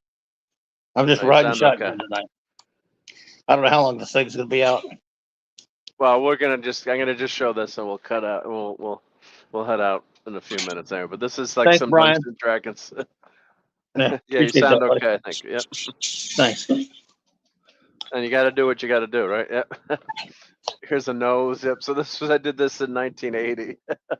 So I went to art camp. But there's a lot of D&D. Oh, Steve's not here. I had a Thor picture I want to show him, but I mean, I don't know what the hell that is, but It's just some. I don't know, just random stuff. I want to get to the Dungeons and Dragons stuff, but like this is like really bad. But this is little kid stuff. Like, trying to draw a devil. I thought we get a kick out of this, but just I guess trying to draw a tree. I dated everything, which is fun too. So. 1980. Nice. Art Camp 1978. Oh, imagine go back in time to Star Wars was just out, waiting for Empire to come out. I don't know what the heck that is.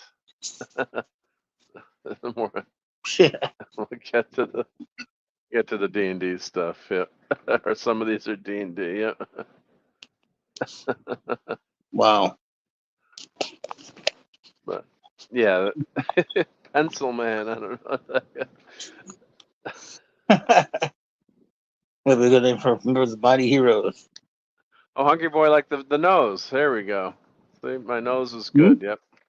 Hungry Boy liked the nose.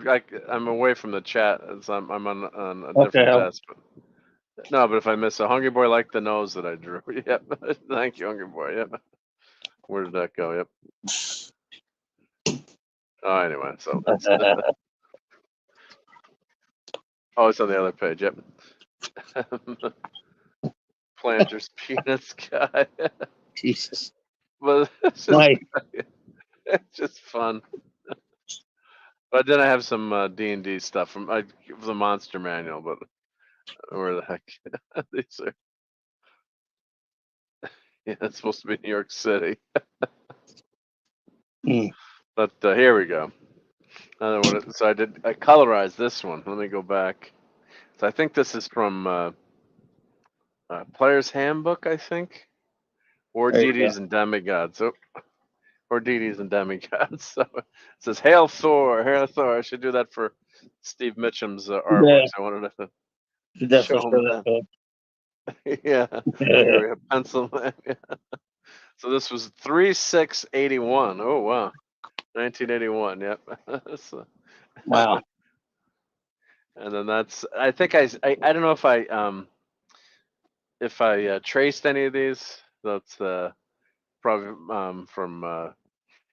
You just the Dungeons and Dragons Monster Manual was so popular, so you love the art in there, so you try to copy the art. There's a bugbear. Snort of Poop is in here. These are the bugbears, the evil bad guys in Dungeons and Dragons. Yep. I don't know if that's coming across that bright or not, but I think I should have enough light on here to. Hopefully, it's coming through. I think that's Suitor from Deities and Demigods. Not very good, but it's just fun for me to show this stuff. Yep. Oh yeah. Pan. Yep. You were young. Jeez. And I think that's supposed to be Mjolnir. Mjolnir, not Stormbreaker. I don't know why, or maybe it's just from Deity. Maybe it's just a drawing from Dungeons and Dragons, but that didn't come out so bad, I guess. Yeah, not too bad, I guess. Yeah. It's got to be deities, and I got to look at deities and demigods again. So yeah, that's one of the gods from deities and demigods. Yep. So as kids, you would just draw. We didn't have much in the way of gaming, and there was no internet, so sometimes you would do some drawing. So yeah, so I got to show that to. That's I forgot. When Steve left, I'll show it to him next week. The Thor picture. Yeah. Some kind of giant there. Yep. Sasquatch. And then here's my masterpiece here. This was Thor. This is definitely deities and demigods. Yep. Copy the picture. So this is wow. Look at a full page spread. Check this out. 2 pages. So I got 2 pages. So I got Thor here. It says "Die Loki," and then Loki's shooting a beanbag. So yeah, I should frame that one. Yeah, look at that. Two pager. Yeah. Hey Don. Matthew Power. Matthew Pounder. What's up, Matthew Pounder? Matthew Pounder. Yep. Good morning. Yep. So I don't know. I think this I could probably sell for millions of dollars, but no. Yeah. Now that you're famous and all. Now that I'm famous and all, yeah. Now that I'm YouTube famous, yeah. Maybe Yeah. I could get Hunter Biden type money for my paintings. There you go. This is from the module. Oh, Hungry Boy, help me out. But this is the module where they find the spaceship in Dungeons and Dragons. Those were the robots on the. It was a really crazy module. One of my favorite modules. It's the Q module, Q3. I can't remember now, but yeah, it was Dungeons and Dragons meets Star Trek. So there was a UFO that you found, and had all these monsters and high tech stuff, so you could actually get a phaser. But they made it so that you can only use it for a little. You couldn't take it out into the real game world, or they put limitations on it, because otherwise, if you had a phaser versus people with swords, you'd win all the time. That's got to be from the Monster Manual. Not too bad. Not bad. I'm wondering how much if I trace these, or I just obviously it was copying stuff. But these are the old stickers of that. Oh, come back, Dragon. These are super fragile. Expialidocious. Yep, these are D&D stickers. Yep. Oh, I have to stick this back on. But see what I did. It's a stone giant, I think. So here's the sticker. Casualistic. Yeah. Sorry. That's all right. Yep. So here's the sticker, and then I copied the guy from the sticker. Yep. So, but those are very fragile. These stickers are and they fall apart. Yeah. Yeah. So if you're a D&D player, is that a wyvern? Oops. Sorry. Let me get that. Okay. Yep. Stupid camera. And Das Wolfen says he's been playing since '79. Yep. And then Das Wolfen says Shivno is my favorite module. Yep. I can't scroll back in the chat to see what the name of the module, but I'm forgetting what it is. Let's see. What am I looking for? Oh, the module that was Das Wolfen's referencing the 1256. Or I'll scroll back. Yep. See if I can.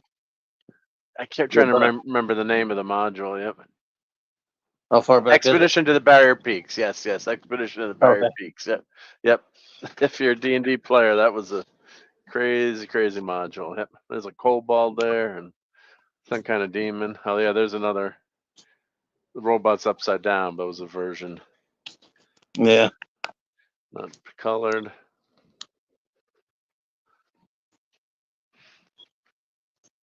It must be something deities and demigods or fiend folio. More bug, or it's a minotaur. Some kind of paladin. Yeah. So I found this, just trying to get some of the stuff organized. And what I want to do is do like a grab bag of some of my toy boxes, that are in storage and just stored in the basement, and just like what's in the box. Like I found, like I was saying last week, I found some Micronauts that were in the box. Yeah. things you forget you have. So. Of course. Oh, there's Captain Nemo. That's for Raquel. Moonshot. Yep. Let's see. Just a couple more. Just what I'm doing there. Yeah, you can see why I didn't pursue a career in art, but this is just fun as a kid. Better than I could ever do. Yeah. I'm terrible. Well, I envy the artists. Is my trying to do an R2D2, I guess. Ask Hungry Boy if it's better than Don Perlin. This is Don Perlin. Yep. Matthew Brown says confident line work. Yep.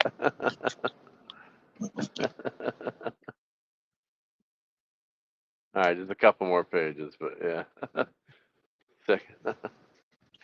I think that's pretty much it. Yeah, but it was all from '78, but I just remember drawing that stuff. Oh yeah, my sister's hands. I gotta get her 1981. I gotta get her to try to put her hands on there. Yep. March 13th, 1981. Yep, that's awesome. Jackie's hands. Yep. Ooh, I only got a B plus, guys. Mark, good so far. Now try using color, other media, collage, paints, colored pencils, pen, magic markers, etc. B plus. She must have not been a D&D fan. Hungry says, "I love seeing these in the mixture of D&D plus the Beatles." Oh yeah, yellow. That was probably Yellow Submarine. Oh, here's my nose here. It's not too bad. I say so myself, but yeah, here's my Thor, die Loki. Yeah, I remember doing this. This is so much fun, And I was trying to find this notebook for years, and I finally found it in one of the boxes. Like I knew I had this notebook somewhere. So yeah, there's Thor again. So that's dedicated to Steve Mitchum, and from 1981. Yep. So I gotta show that to Steve. Yeah, I'm pretty sure that's Deities and the direct copy of Deities and Demigods. But yeah. So thank you for indulging me for trip down memory lane. I knew Hungry Boy would get a kick out of that. Yeah. But yeah, just the D&D stuff. That was just that was fun to see. So let me switch back to my regular mic. Hopefully I sound a little bit better now. Is that working? Yep. Yo. You can hear me now. Yep. You can hear me now, right? Yep. Yeah. Okay. Switch off the headset mic. Yep. So yeah, thanks everyone. Yeah. So Don Ranger Power says, "Oh, it's been a decade since I last did hand drawn something. Well, grab a sketchbook and do it. Yep. This is the art teacher chick. I think so. Yeah. Why is Mark? Of course. Drawing all Dungeons and Dragons stuff. Yeah. Yep. So yeah, it was just fun stuff. Yep. Oh, and Don says, "Congrats on the 100th Geekery." Yeah, it's amazing. We got to 100 years old. But thank you. Yep. Yep. So yeah, that was fun to show. But yeah, let's get on out of here. Let's say good night to everyone. So I'm gonna scroll way back into the chat, but let's say good night to Lunrod. Das Wolfen says, "I know better to try and draw something." Your Muslim uncle. Lisa says, "I wish I'd kept all mine." Yeah, it's fun to have some of the old artwork. And Hungry Boy. Let's say Matthew Pounder. Your Muslim uncle. Lemon Pie. Das Wolfen. Don Power Ranger. Oh, and also we'll start with a thank you to Steve Mitchum for being here, Dadman Walking, and Pat S for streaming and being on so many of these streams. Much appreciated. Matthew Pounder, Lenrod. Let's see. Both Claudes were here, Claude Salin and Claude Minimus. Lisa was here again. So I want to scroll through here. Let's see. I said your Muslim uncle Brian Hepburn, of course. Courtney checked in. Lemon Pie. Courtney's driving home, but I guess she's trying to get her interwebs to work. Brogu was here. Phantom Outsider was here, of course. The great Fanty Outsider. Scotty was here. Scotty R37. Stream Element Spot. And of course, Snorter People's Q Burr was here. Hanging out with us. Wangro was here. Hail to Wangro. Let's see. Eric K, the great Eric K was here. And thank you, Eric K, for sending in those photos of that food and making us hungry. And Geoff was here as well. No Harold this week, but we got Geoff. Gwagnar was here. Larry. Dadman's in the chat back then. The Stream Element Spot. Claude Salin is there. Let's see. Claude Parrish, Pat S. Scrolling. I think I got everyone. But yeah. Thank you, Claude Brentans, for being here. And since you're thank you for having me. Sorry about your connection snafu, but stuff happens. Zachariah was here too. Zachariah says good night all. Thank you, Zachariah. Yep. Yeah. Yep. Phone worked. Lowe's phone's working. It's working. Yep. It's working. Yep. So yeah, everyone have a great week, and yeah, one more time, let's put the Cardinal Sin memorial tribute up. Yep. So Yep. just Rest in peace. Cardinal Sin. Just a bummer, but what you gonna do, right? I mean, God, it's just don't know what to say, right? Yeah, it's No. not much to say. Not much to say other than we'll miss him. Yep. Rest in peace, buddy. And Yep. we will we'll always be thinking about you when we're doing our streaming. For sure. Yep. Yeah. So yeah, it's just incomprehensible sometimes things that happen. But yeah. Very, very sad. So yep, everyone have a good Monday. This is Matthew Pounder and Cardinal Sin Gill. And Lisa says have a great week, everyone. And Lisa says thank you, Mark and Clobby. So yeah, I'm gonna keep that overlay up as we get on out of here. And everyone tune in to Clobbering Times on Monday night for Monday Night Mark C Comic Talk. And do you have J-Man special J-Man tomorrow night? I can never remember my memory. I'll be on J-Man's channel tomorrow night. So if my internet ever comes back. 7 Eastern. So 6 Central, 7 Eastern for our Legion of Superheroes reviews. And then tomorrow night, 9 p.m. I'll be on Monday night Mark C Comics Talk. So in all the usual times all throughout the week. Yep. So Wednesday, Thursday, and Saturday night Star Trek. Be there on Clobbering Times channel or be square. And Lisa says 100, 100, 100. Yep. So I hope I got everyone in the chat. If I didn't, I apologize. I also want to thank, of course, my Patreons to my channel, which is very much appreciated. So my Patreons, of course, are Shooter, Brian Hepburn, RobAltis, and Larry. So thank you very much for supporting the channel. And I'm looking forward to hopefully being able to remonetize in 12 days or less than 2 weeks. So hopefully that goes through. I'm looking forward to that.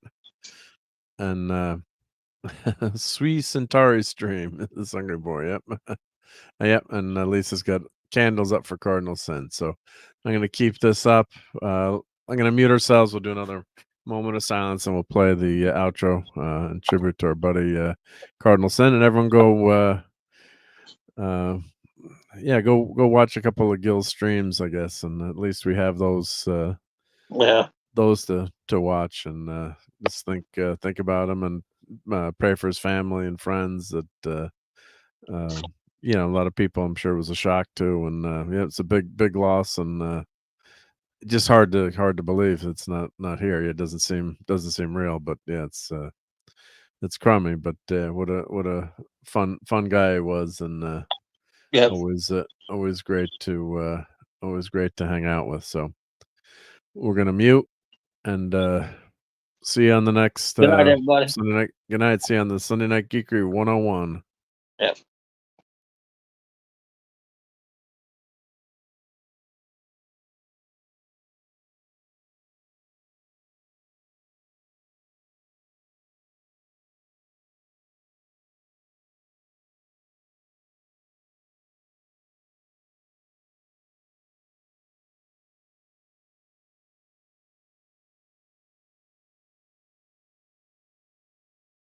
Fun storming the castle.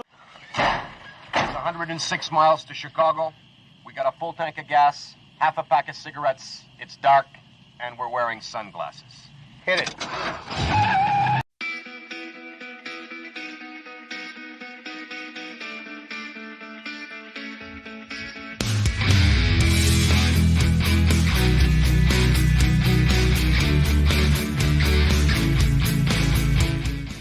Still here?